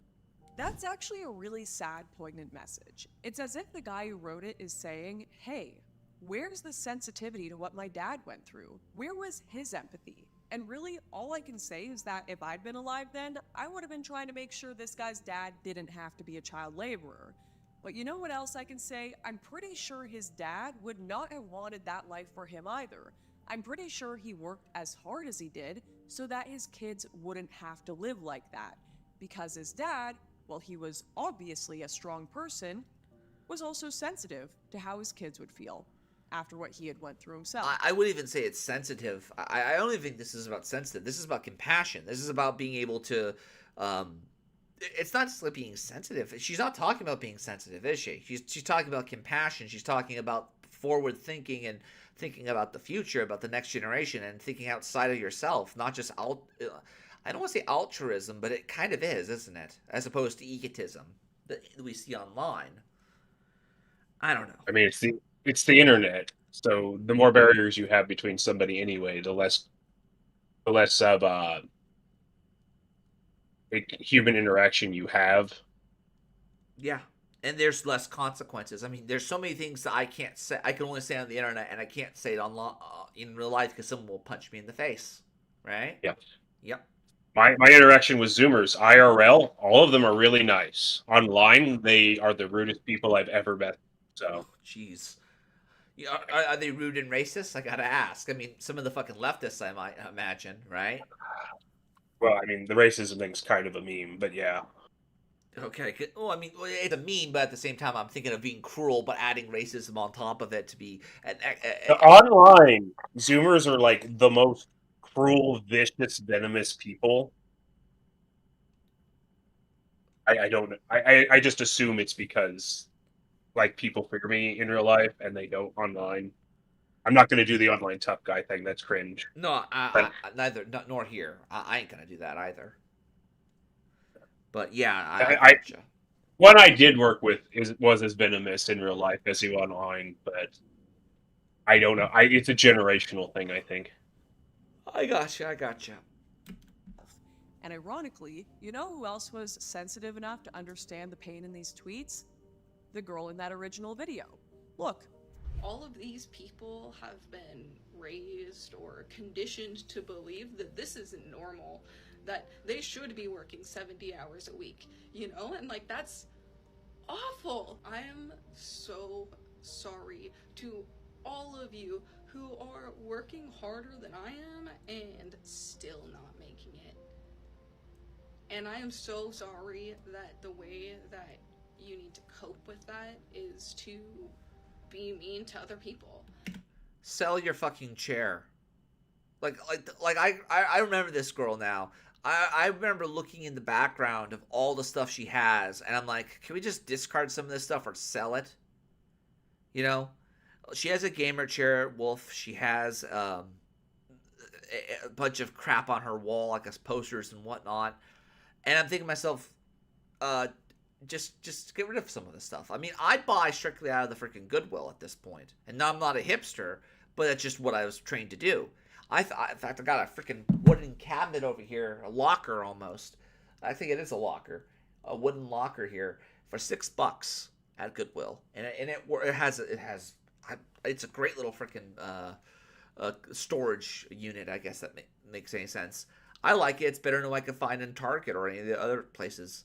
But again, some of these people have it really, really good. They're just not very good with what they have because there's so little. And I understand. If anything, I get more than anybody else. You don't have a lot of money. You can only live paycheck to paycheck. You can't plan ahead. You have more money. You can plan ahead. If your money doesn't spend, or if it gets stretched so thin, you can't think further ahead. Why would you need to? Right? You're not. It just doesn't look like it's gonna come out for you. You know. I don't know.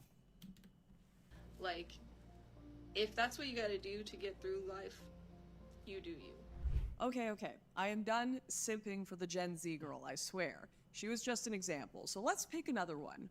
Riddle me this, my right-wing viewers. What is the difference between her video and the many others like it that have gotten mocked by the right and this? I've been selling my soul, working all day, overtime hours for bullshit pay. Well, I think he actually got a contract record deal, and he didn't come from poverty, I believe. Right? Like the whole Richmond, north of Richmond guy. Didn't he be found out that he basically was not from Richmond or not from Georgia? He was like coming from a wealthier family, and he just was selling himself off that way. I don't know. I do know he turned down record deals, and when he got really popular, so he couldn't handle being a celebrity. Yep. So he kind of noped out of signing on and getting a lot of it. To be fair, though, those record deals aren't as good as people think. They aren't. But he kind of noped out of becoming a celebrity, so I think he's just going to stay small. Which I think is the correct move. Why would he want to be the next Kyle Rittenhouse or the next Lauren Southern? You know. Well, I mean, he's got some good music, but he made a song that just resonated with people and got it right. No, I got you. I don't know if you can just keep that success going. How is the message any different? It isn't. But you know what was different? The reaction. Because as much as I beat up on the right for its response to all of these overworked, sad, overwhelmed Gen Z kids, the progressive reaction to Oliver Anthony was, oh boy.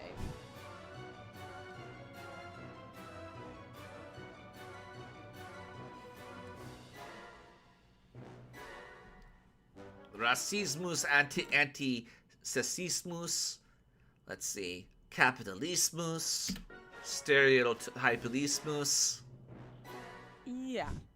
The left did not take that well, whereas the right, we literally opened the first GOP primary debate by playing Oliver Anthony's song. Clearly where he was concerned, we were capable of sensitivity. But let's focus on the left's initial reaction to the video and why it was so inexplicably dumb. Because for as long as I've been active in politics, conservatives have been telling people like Oliver Anthony, or even people like me, that the left are elitist urbanites who think of us as grubby racist deplorables who relish the idea of replacing us with immigrants and who secretly hope we die alone, broken, and maybe even addicted to opioids. And the left's response, when one of those people, saying about how hard his life was to literally write entire think pieces about how racist and grubby he was. Like, if you're a conservative, don't lie. You probably found it hilarious how much the left literally played into the right's hands with that one. And why did they do that? Because when it came to people like Oliver Anthony, the left were being insensitive. Now let's flip that. The left tells young women that the right are misogynist pigs who want to take away their rights and subject them to eternal wage slavery for the crime of being born into the post-Great Recession economy.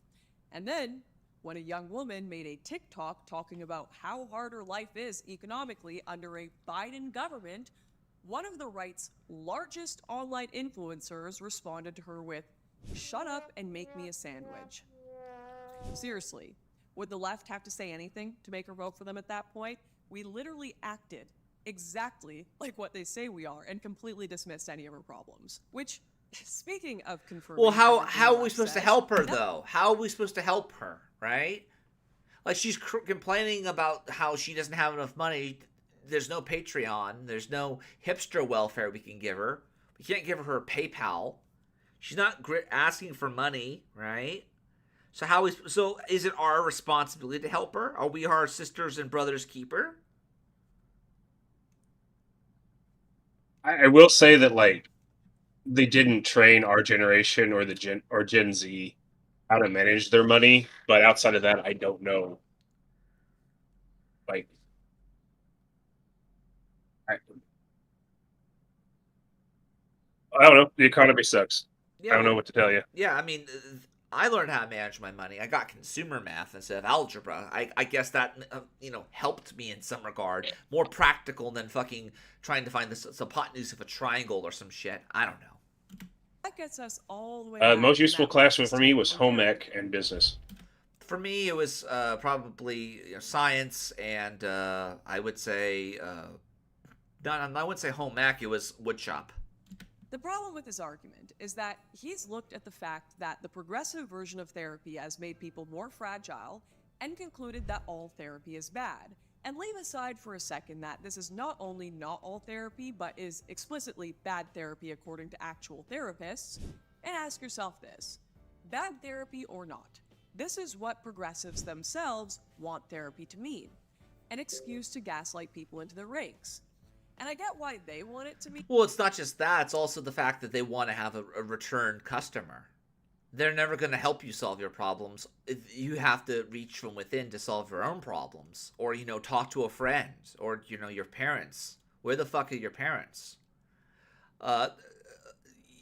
Somebody who's been in the whole therapy fucking bullshit, I could tell you for certainty, I never got anything out of it. All I did was basically spill my guts to the point where I didn't really have any social fucking boundaries or even emotional boundaries. I'd be like oversharing everything, right? There's a lot of that shit out there now. And a lot of it is a training wound because of therapy, That, but I have a lot of gripes about the mental health system. Why are we ceding this ground to them? And so in the mental health system, in the political landscape, yeah, it's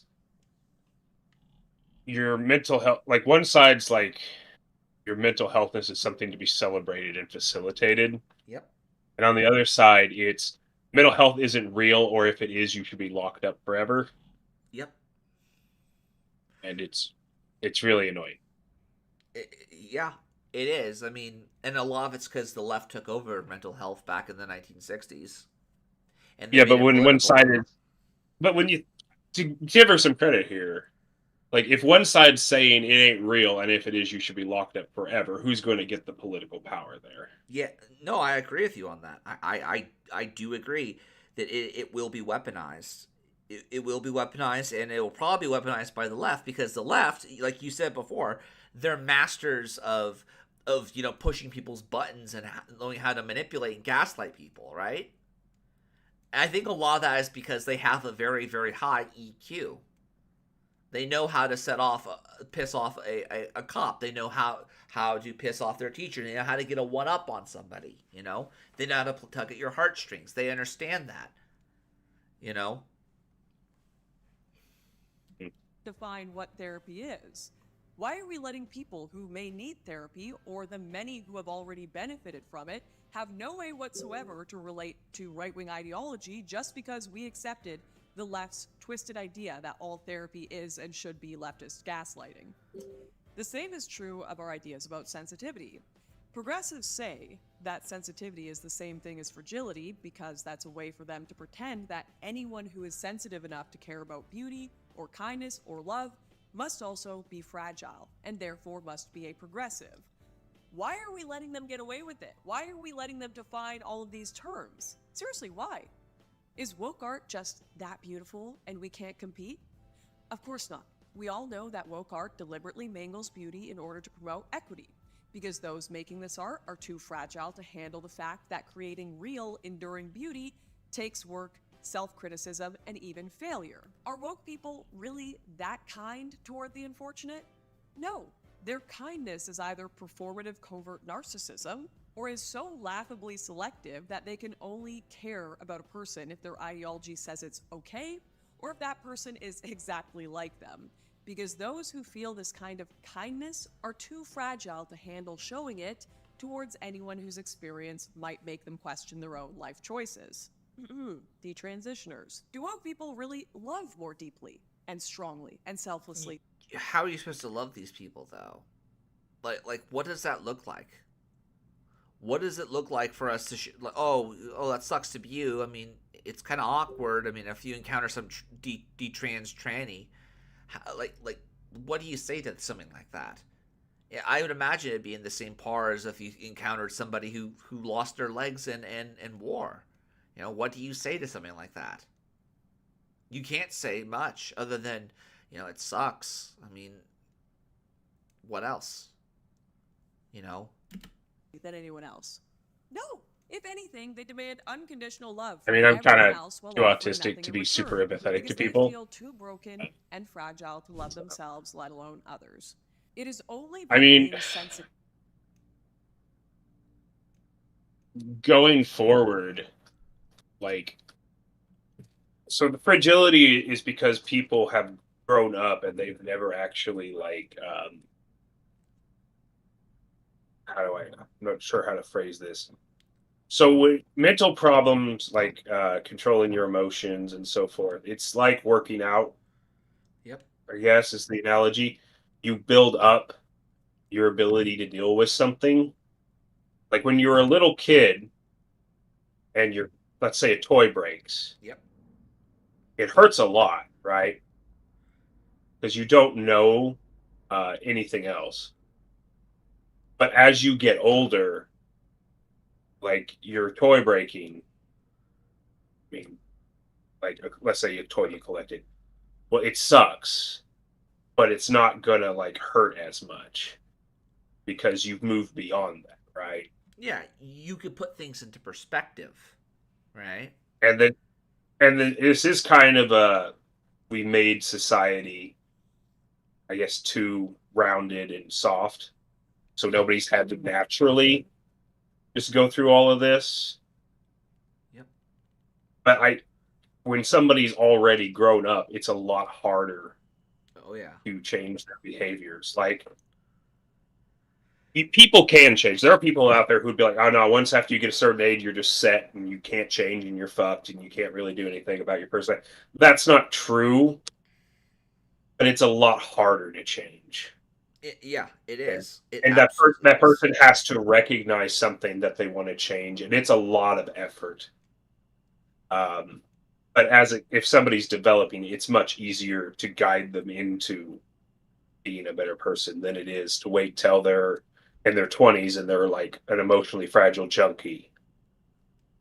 So a lot of it is the parents' fault in a lot of ways. Well, a lot of people just didn't want to raise their kids. Yeah. No. Yeah, I totally got you on that. Like, you know, like that guy you showed that got arrested at the abortion clinic? Yeah. He had way too many kids to be properly raising. I don't think those kids were getting the actual attention they needed. Those are the type of kids who would go into Beckloff's server and start confessing their weird encounter with a girl. Because they're so socially awkward in a lot of ways. No. Well, actually, hold on. Chris does attract the trads for some reason. He does. I don't know how somebody who's openly into BDSM lifestyle attracts trads, but there you go. I don't know. I have more of a prime. If I ever need to just capture a bunch of trads for some reason, I'll just advertise a BDSM convention. Jeez. That we can see these flaws. Only by truly loving beauty can we see that the woke are trying to reduce it to the status of a participation trophy. Only by truly being kind can we recognize that the woke are twisting kindness into emotional masturbation. Only by truly loving can we recognize that the attempt to make it politically compulsory is heartless. But, you know, we don't say any of the things that I just said. Because when progressives said that sensitivity was the same thing as fragility, we decided to just agree with them. I don't think we did this because we wanted to be sadistic. I think we did. Well, you did it, but I didn't do it. I've never said it. I never said it was. That's your words, not ours. It because we thought it would scare leftists or progressives or something, because we wanted to feel powerful and scary and badass and reassure ourselves that our GigaChad profile pictures were more than just JPEGs behind which our simp souls cower naked and afraid. And for some of us, maybe because we were hurting ourselves and had no room in our hearts for anyone, let alone someone who looks like they voted for the people making our lives miserable. Maybe even because we wanted to punish them for what they voted for, just as the left wanted to punish Oliver Anthonys of the world for what they perceived them as voting for, and thought that acting like their worst nightmares would make their vengeance taste even sweeter. I don't think I'm making any of this up. Someone said something very similar in my mentions recently. I don't care anymore. I am beyond giving a crap about the whining. Everyone whining supported every policy that led to this. If all of you were so smart and had the right ideas, how do you explain right now? If you did the right thing this whole time, how are you here? But this, my friend... If the rules you followed brought you to this, of what use was the rule?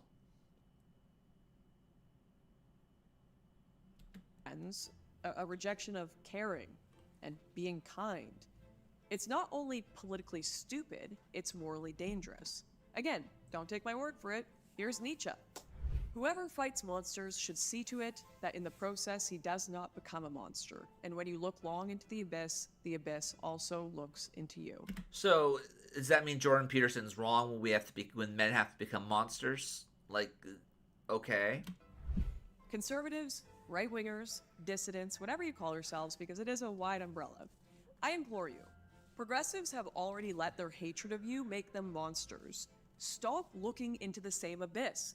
Stop letting the slogans you use to fight the cruel behavior of your enemies become an excuse for your own cruel acts. Pursue power, yes, but also know that ultimately the end goal of power is to help people, which you cannot do if you refuse to listen to them and take them seriously when they talk about their pain. Even if you think it is stupid for them to cry about it on TikTok.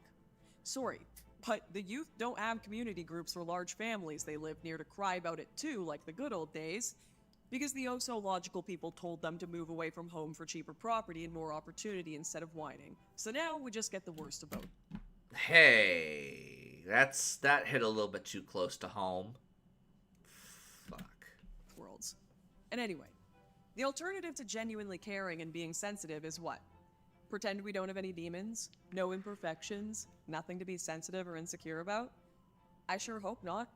Because to do that not only denies our own humanity, but it once more accepts the premise of a leftist idea. One of the oldest and most evil leftist ideas, that human beings can be perfected if only their souls are surrendered to a supposedly rational politics. And why is that idea so evil? Because it hides its hatred for and rejection of humanity as it actually is, behind a false love for humanity as it could be. But what is humanity as it is? Right? I mean, a pile of lies. A miserable little pile of secrets, right? What is a man? What is a woman? A miserable, a big pile of secrets. A fucking heap of secrets. Shit. Mystery. It's so mysterious, not even they can unravel it. Legacy. That one idea of perfecting humans midwifed the gulags, the Great Leap Forward, and the Holocaust. And by the way, how do we know that gulags, the Great Leap Forward, and Holocausts were evil? Is it because the gulags hurt Russia's GDP? Is it because the Great Leap Forward made the crime rate rise in China? Is it because the Holocaust raised the price of energy in Germany? No, it's because our sensitivity and our humanity tells us that the wholesale slaughter of innocents is an atrocity no matter the facts that we might use to rationalize it. Which brings me, finally, to all of those woman moment comments that I'm sure many of you have already left or are in the process of typing. Oh, Lauren only cares about sensitivity and feelings because she's a woman. She does look good. Well, you know what? Yeah. Correct. Careful dashing. I do care more about sensitivity because I'm a woman. More specifically, because I'm a mother. Yes, for all of you who have been wondering why I have gotten soft, there's your answer, because I'm a mom.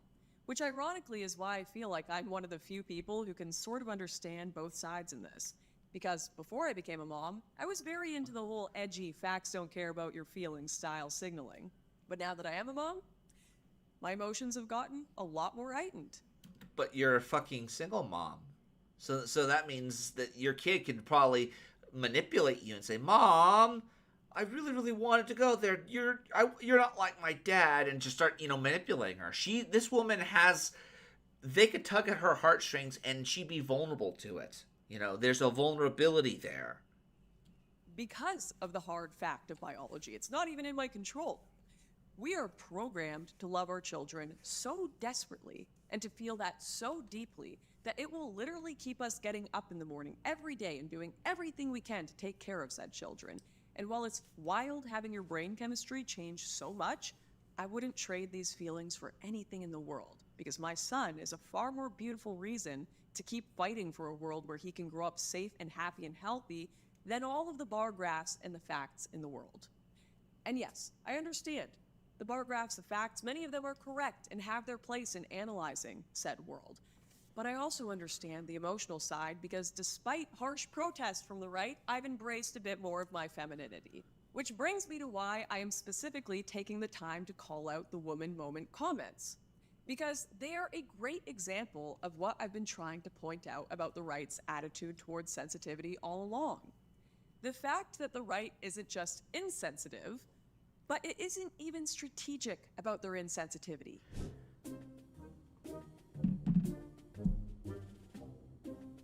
Women moment, Who the fuck uses the term woman moment?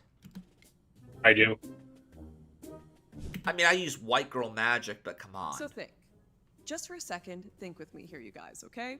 About what message it sends when you say woman. I think I know what she's trying to you're say. hysterical. It must be your But my tone. eyes are glazing Any over. Sort of response to a woman. Mostly because she's rambling, but also because she's talking down to me. Oh, God.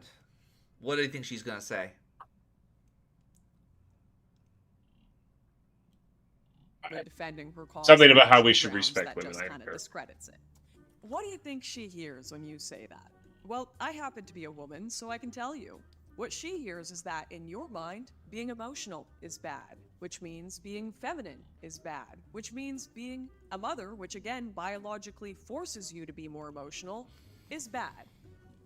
In other words, every time you say woman moment or any other variation of this sentiment in response to a woman's heightened emotional state, you're telling her to be more masculine, more confrontational, less nurturing. You, not feminists, you, are making her think that in order to be lovable, she has to be a girl boss. If a feminist tried to deliberately sigh off the right into accepting their premises, they couldn't do a better job than this. And what about all of those struggling young people who the right continually say should just get smaller apartments or eat top ramen until they make it instead of whinging? Have you thought through what kind of obsessive cost cutting among young people would actually do if implemented at scale? If people totally gave up on any sort of expectation of a certain quality of life in the West, it would create a booming market for smaller apartments, and then for partial apartments, and then for pods. And eventually some enterprising company would introduce a brand of top ramen with bug meat in it, which is even cheaper than normal top ramen. Well, yeah, it has shrimp in it, right? I mean, I remember I had at one point had some top ramen. It was a bit old, and there were bugs in it, right? But it was in the bugs. There were bugs in the packet of, like, I guess of the flavoring. It was a shrimp flavoring, right? That's normal. I hate to be the guy who says this, but that's fucking normal, especially with top ramen. And that would sell like crazy.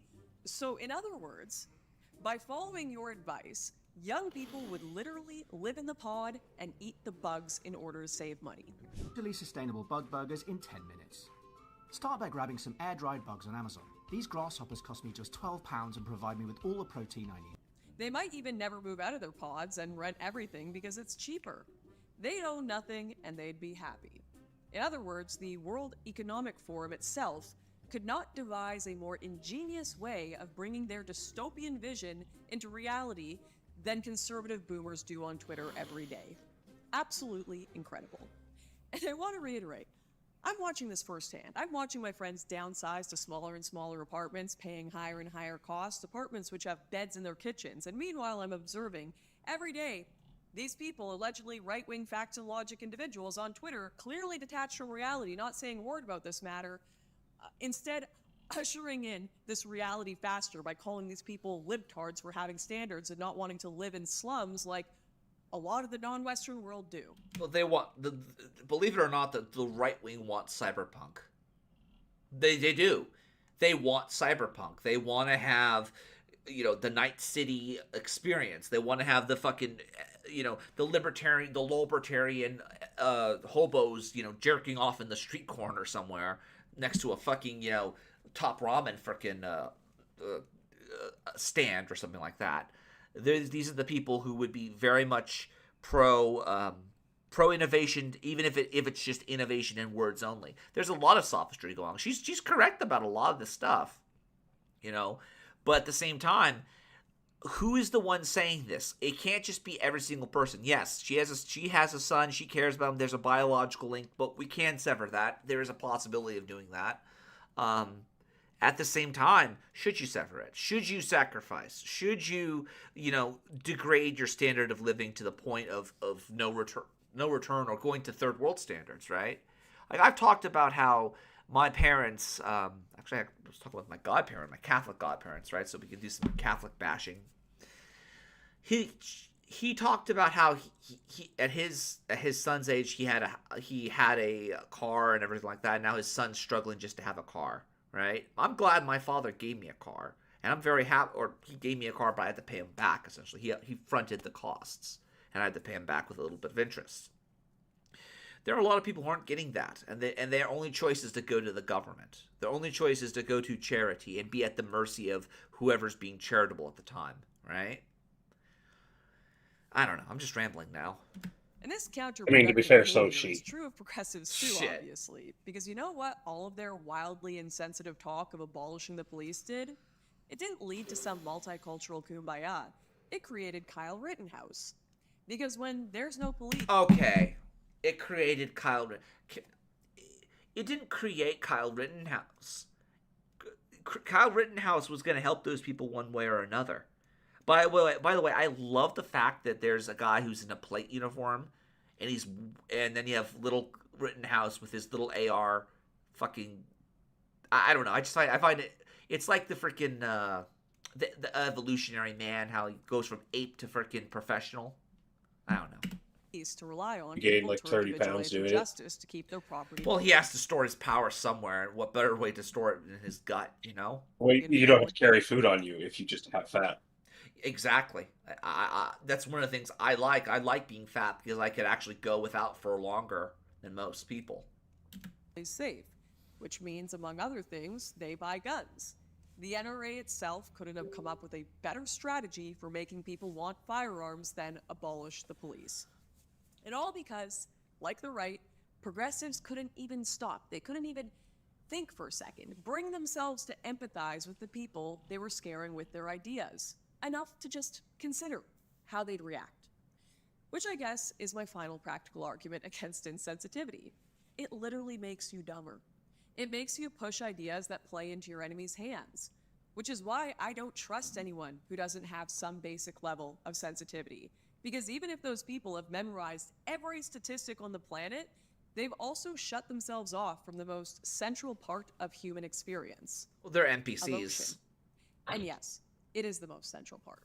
The social psychologist Jonathan Haidt describes the relationship between emotions and reason as like that between an elephant and a rider. That is to say, while the elephant is bigger and could basically do what it wants, the rider still has the capacity to guide it with the right techniques. But insensitivity makes that impossible, because insensitive people are so consumed with ignoring the elephant that they're just asking to be thrown off and trampled. Which is why an insensitive person is not a good ally to have. Unless, of course, you beat the elephant when it's young, and then you beat it harder and harder to the point where it won't need to be beaten anymore, because it just expects something to happen. It has a certain standard of behavior. Politically or otherwise, they're all head and no heart. All book smarts and no street smarts. And nothing translates worse to acquiring street smarts than thinking data points explain the human soul. Insensitive rationality, in other words, is useless both in dealing with politics and in dealing with reality. But while that may be the final practical argument against insensitivity, it's not the last one I'll make, because sensitivity, along with being good for your politics, it's also just good for your soul. And here I have to defer to the great Catholic apologist and poet G.K. Chesterton. In his book Heretics, Chesterton compares the difference between people who bore others versus people who get bored very easily. And he noted that it's the people who bore others that actually have higher qualities. They retain enthusiasm about subjects, happiness, and interest. They've got that spark for life still going. The bore is stronger and more joyous than we are. He is a demigod. Nay, he is a god. For it is the gods who do not tire of the iteration of things. To them, the nightfall is always new, and the last rose as red as the first. Sounds like some white supremacy right there. I mean, you're talking about the Boers in Africa, right? I don't know. This applies to sensitivity as well. People quiet their sensitivity when they feel pain. They become distant, they become cruel, they even become lonely. I know I've picked on red pillars many a times, but this is one case where they're kind of accidentally correct when they talk about things like pair bonding issues. They look at it wrong, though, when they go like, oh, look, the chart says more sex equals less likely to marriage. Must be true. They're obviously reading cause and effect wrong. It's not the physical act of sex that's doing this. It's obviously the repeated mental trauma and trust issues that go along with many failed relationships. It's also the individual you're fucking. You know, I mean, if you're unevenly yoked with, let's say, some borderline who just wants to fuck you, and then she's like, "Oh, you forgot about when my cat died, and now you're a horrible person." You shouldn't have had sex with that person to begin with. You know, it doesn't matter how good it was, or if she was famous. I keep telling you, all women are borderlines. You know, the more I think about it, I think I should just call women evil, because between them being borderline, no, like, real talk, like, you can no. Sorry, I'm sorry, I couldn't help myself. No, I'm sorry, dude. It's the truth. But when I was younger, I used to think that all women were fucking bi, right? Like, all women are bi. There's that whole notion that you're a lesbian until graduation, and now I'm like, well, you're a cluster B until proven otherwise. You're literally, and that might very well be what needs to happen. You know, you need to vet these people, and you shouldn't just accept everything, but you should be open to the idea that, yeah, you could be wrong, right? But let's not kid ourselves. Women are the devil, and they will. What? I'm sorry. You're red pilled now. You understand? They're going full shit, Lord. Oh God, I don't fucking. Women are the downfall of civilization. Women are they don't build. Well, to be fair, if you really want to get down to it, the only civilization that was run by women were the Amazons, and they were a fictional fucking, right? Actually, there's I want to say 3 matriarchal societies, and they're all they're all really poor, and there's one that's so poor that people in China used to travel to go look at to marvel at how impoverished they were. Oh jeez. Oh man, they're victims of the patriarchy, aren't they? Yeah, they're just being oppressed. They're just being oppressed by the evil capitalist bourgeois. And people, out of their own choice and self-protection, shutting down their ability to love and losing interest or hope with each passing relationship, much like the bored person who enjoys a sunset less and less each time it's viewed. As Chesterton said, it is the gods who do not tire of the iteration of things, which means if you are able to retain your sensitivity instead of sacrificing it on the altar of fear of abandonment, fear of embarrassment, fear of the past pain, or fear of your enemies using it against you, and instead you truly become strong rather than merely performatively strong, then you too can be the metaphorical demigod that Chesterton speaks of. You too can be forgiven and made strong and loved like you were loving for the first time. have a spark for life and joy and feel pain and engage with reality in a genuine way again. Not this faded, muted, false reality too many of us are occupying, in which we do not feel the whole spectrum of human emotions anymore. Because of The that damn alternative demiurge. is nothing but eternal cope, which is what slogans like "Facts don't care about your feelings" truly are. Cope. In the case of "Facts don't care about your feelings," the implicit message is that even if someone does manage to gain political power through emotional manipulation, reality will slap them down without their opponents having to do anything. And maybe, as was the case with the Soviet Union eventually, reality will intrude. But it took the Soviet Union like 70 years and millions of deaths to fall. No, it took only one Russian, one Moscovite, to basically say, "We're throwing in the towel. Everyone else fall in line." Oh, you're not going to fall in line? Well, you're on your own. That's what it took. Would we really rather surrender to that sort of evil in the hope that it will eventually fly too close to the sun and be destroyed? Or would we not be better served trying to persuade our fellow citizens not to put their trust in progressive wings of wax at all? And yes, I know how hard that kind of persuasion can be, because progressives sell a very seductive vision. They tell their adherents that it is okay if you have no redeeming qualities and never try to gain any, that you matter and deserve everything just the way you are. But And what it works, because what you allow that- constitutes a redeeming quality, right? Like, no, real talk. Like, you could have somebody like the mangaka author of Rurouni Kenshin, and don't get me wrong, I love Rurouni Kenshin, right? But he got caught for child porn, right? Does he have redeeming quality? Can you look at the same piece of art, again, the same way, knowing who the author of that artist was? Can you look at G.K. Chesterton and say, he's talking about a lot of like temperance and shit like that. The man's a fat bastard, little munchkin looking motherfucker, right? Can I admit that women are evil and still love them anyhow? Well, possibly, right? I mean, Chris does. Yeah, I mean, Chris fucking he full on embraces it. I mean, he fucking goes. I don't know. I don't. He does. He's like he talks about Hellraiser and shit like that. And I kind of like Hellraiser. Hellraiser's a good movie. It is a good movie.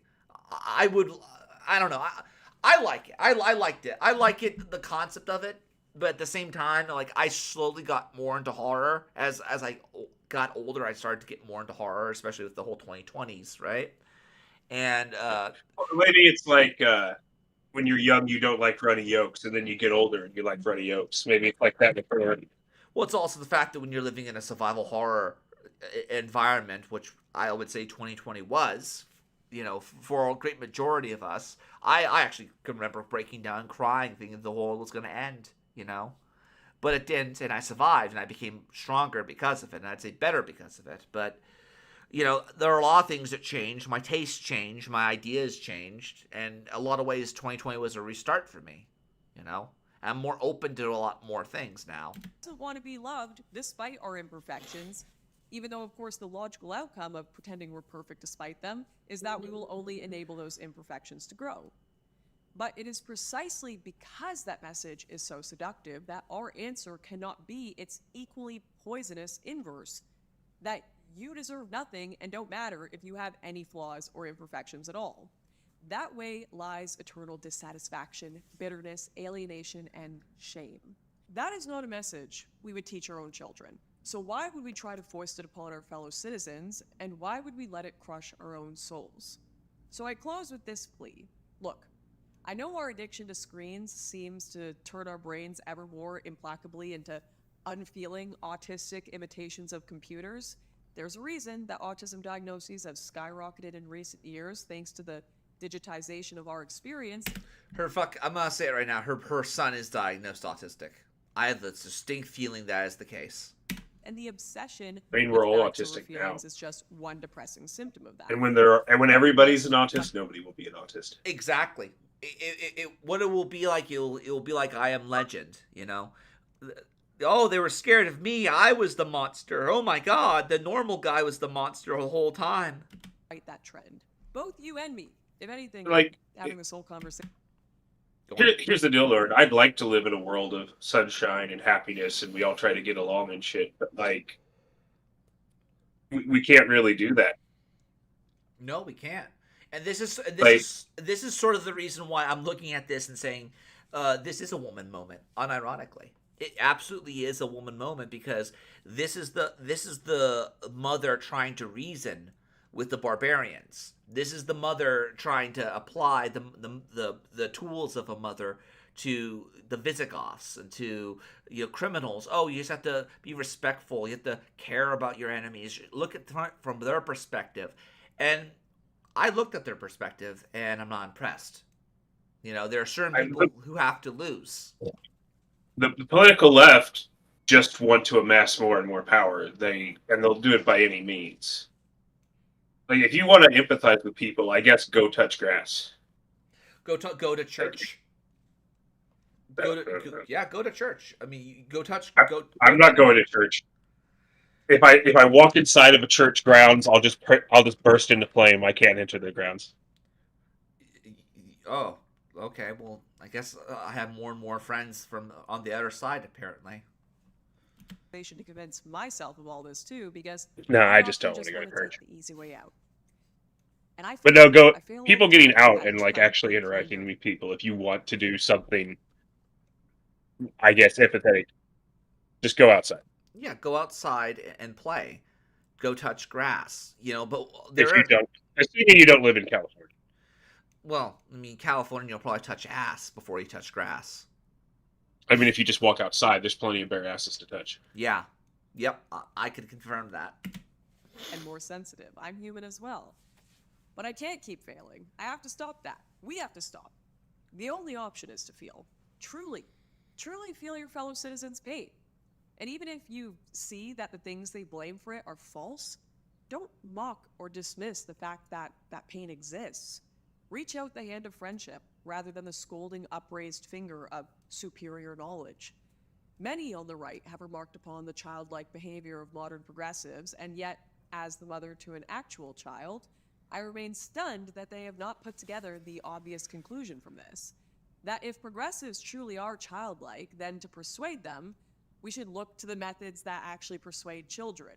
Every parent knows. Yeah, no, she's not wrong about that. But the problem here is that children are fucking dicks.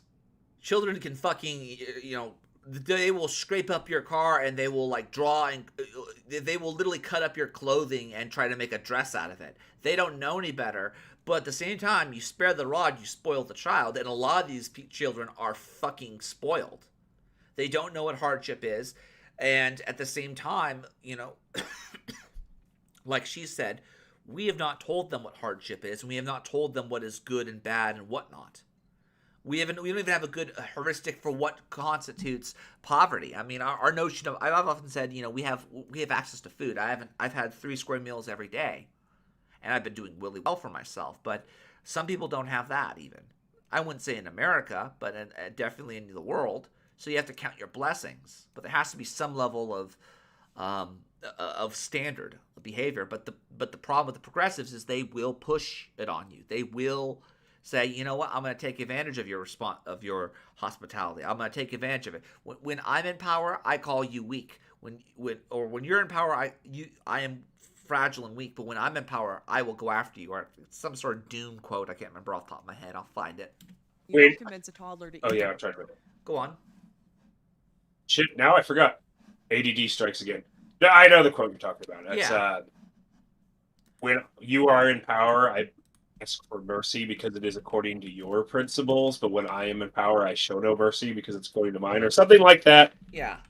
I would recommend reading Dune, but it's like 25 books, and I just can't bring myself to that kind of commitment. I honestly, like, as a kid, when it first came out, like, not even first came out, like, when the Dune I know is it's on TV, it's on YouTube. It's the Dune Sci-Fi Channel miniseries. That's the Dune I grew up with. I actually like Dune. I did when I first saw it when it first came out on the Sci-Fi Channel. I dismissed it as Muslim bullshit. Just discarded it. Said fucking Muslim shit. Get out of here, fucking mate, man. You saw sand and just assumed Muslim. No, I saw that a lot of. I didn't see sand and just assumed Muslim. I saw fucking the influences, and I was looking at what they were saying. I'm like, oh, this is Muslim shit. Throw it in the garbage. I don't know. I didn't see sand and immediately think Muslim. That's I just assumed your mind shortcutted Sam's to Muslims. Holy Mystic says, I think kids need to learn to find a basic foundation of work and play, as well as the chance to find wholesome hobbies and maybe pursue some that could turn into income. Yes, We used to do that. Yeah. I think something that would help too is if kids went camping, like real camping. Maybe. I don't know what real camping is. I went camping, but I don't know what real camping is. Well, real camping is when you blindfold somebody and you drag them out to the wilderness with just a knife and drop them off and leave them for a week. Oh, shit. No, not that bad. But, like, maybe understanding what life is like without modern amenities would help. Yeah, I can remember I used to go camping with my father, and we would have we'd have a tent, and we would go fishing, and I remember I had my Game Boy Color at the time, and I think for the longest fucking time I had, every time we packed up the tent, I would find my Game Boy, my blue version game, my blue version Pokemon Color game. I remember that back in the day. Bring Bear Mace, yes, but I'm going to bring my 45 just for the heck of it, and maybe my M1 carbine if I'm going to go camping. Just for self-defense and just for, just as a trail rifle. We don't have bears. We just have cougars. So. Well, I mean, Lauren's... Well, not just the kind with Lauren, but actual cougars. Ah, I see. Good kitty cats. Pokemon Blue was top tier. I bought Pokemon Blue back in the day because I believe Pokemon Red was harder. That's what people told me. The Pokemon Red was... No, seriously. You probably heard the same thing, right? Like, Pokemon Red is supposed to be really hard. I remember hearing about the mythical green version. There is a green version. Yeah, it was the original version of Blue. Yeah. Before they patched it. Yep. But you know how it is. The Gaijins can't handle the Japanese level of skill. There's that old saying, Nintendo hard or Atlas hard. Same concept. Let's keep going with Lauren. Vegetables by logically arguing them into it. The statistics supporting consumption of broccoli mean much less to a child than the loving reassurance of a mother and the wording of "here comes the airplane." And by the same token, if you're dealing with a bunch of people that have so much trauma or lack of stable upbringing that they can barely engage with life except to release the occasional sobbing TikTok, then in what universe would you think showing them data is going to convince them to change their ways?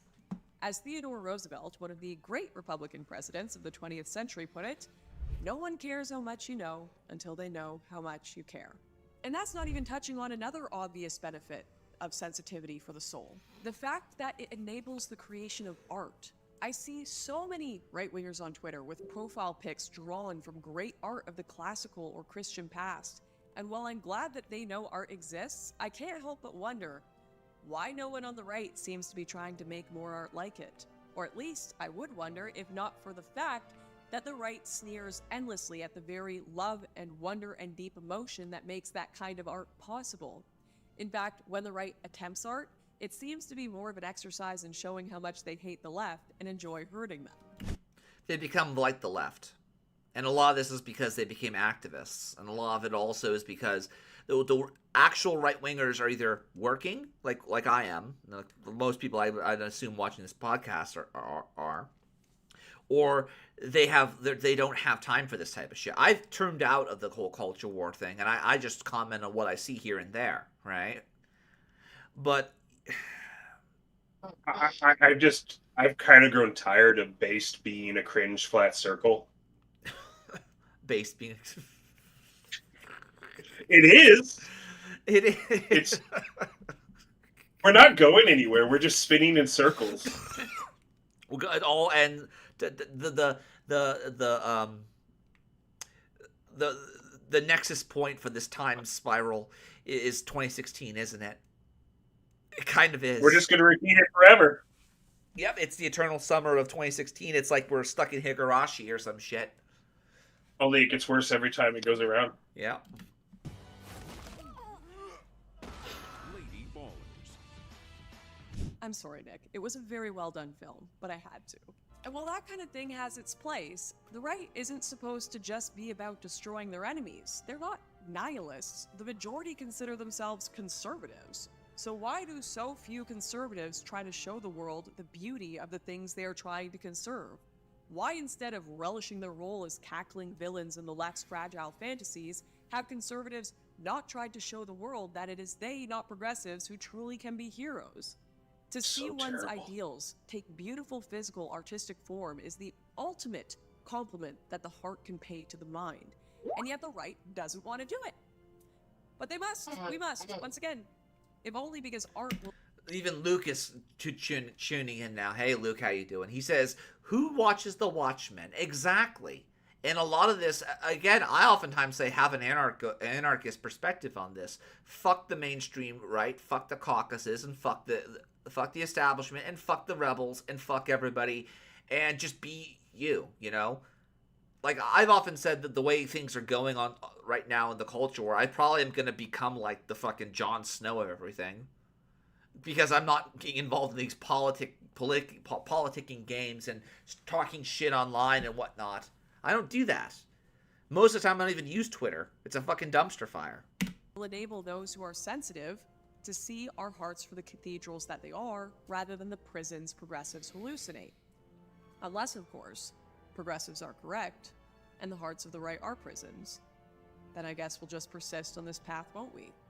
But take my word for it, as someone who still, despite being fairly label-averse, considers herself right-adjacent, a dissident, and yet is also a sensitive person, the world needs a reminder of what beauty truly means, far more than it needs yet another lecture on the cold, logical indifference of factual knowledge.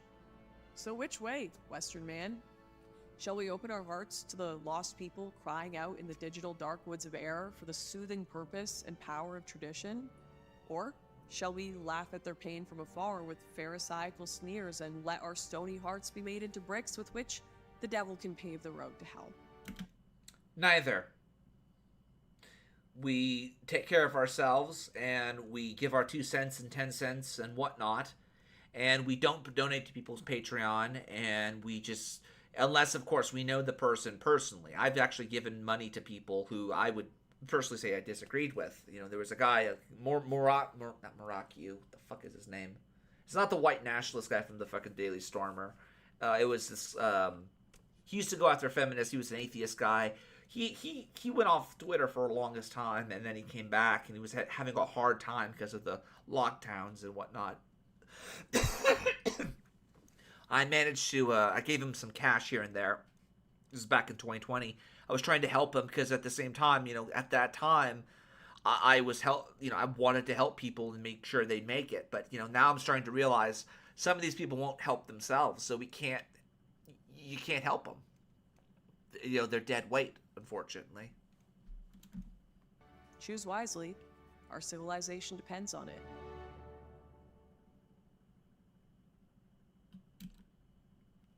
And that was sensitivity training, I guess. What did we learn?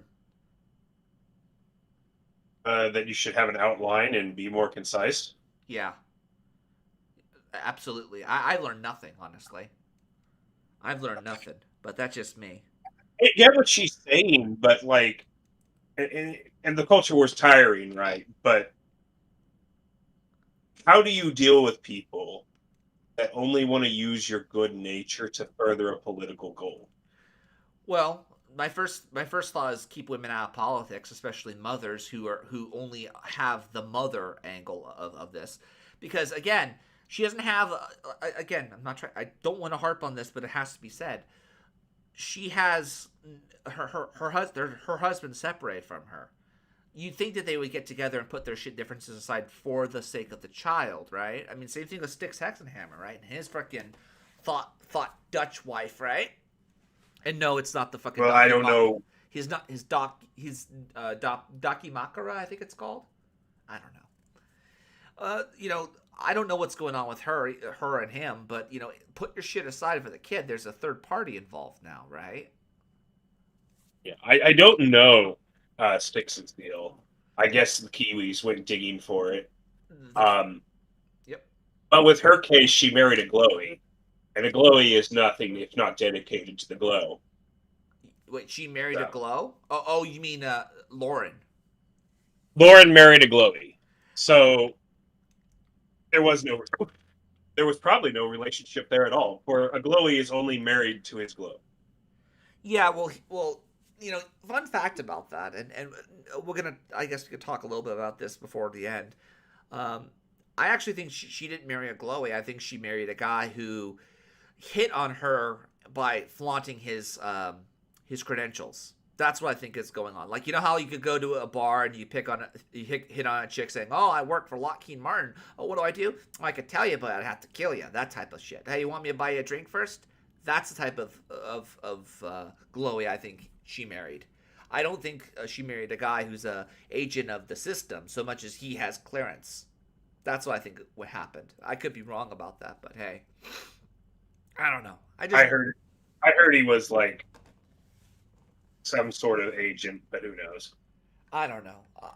I've heard that he has clearance. That was from Rollo Tomassi, but who knows? Anyhow, I'm gonna end it here. I just wanted to do a reaction video to this. I like it. I think she had some good points, but at the same time, I don't want to say I'm not gonna say woman moment, but I'm gonna say mother moment.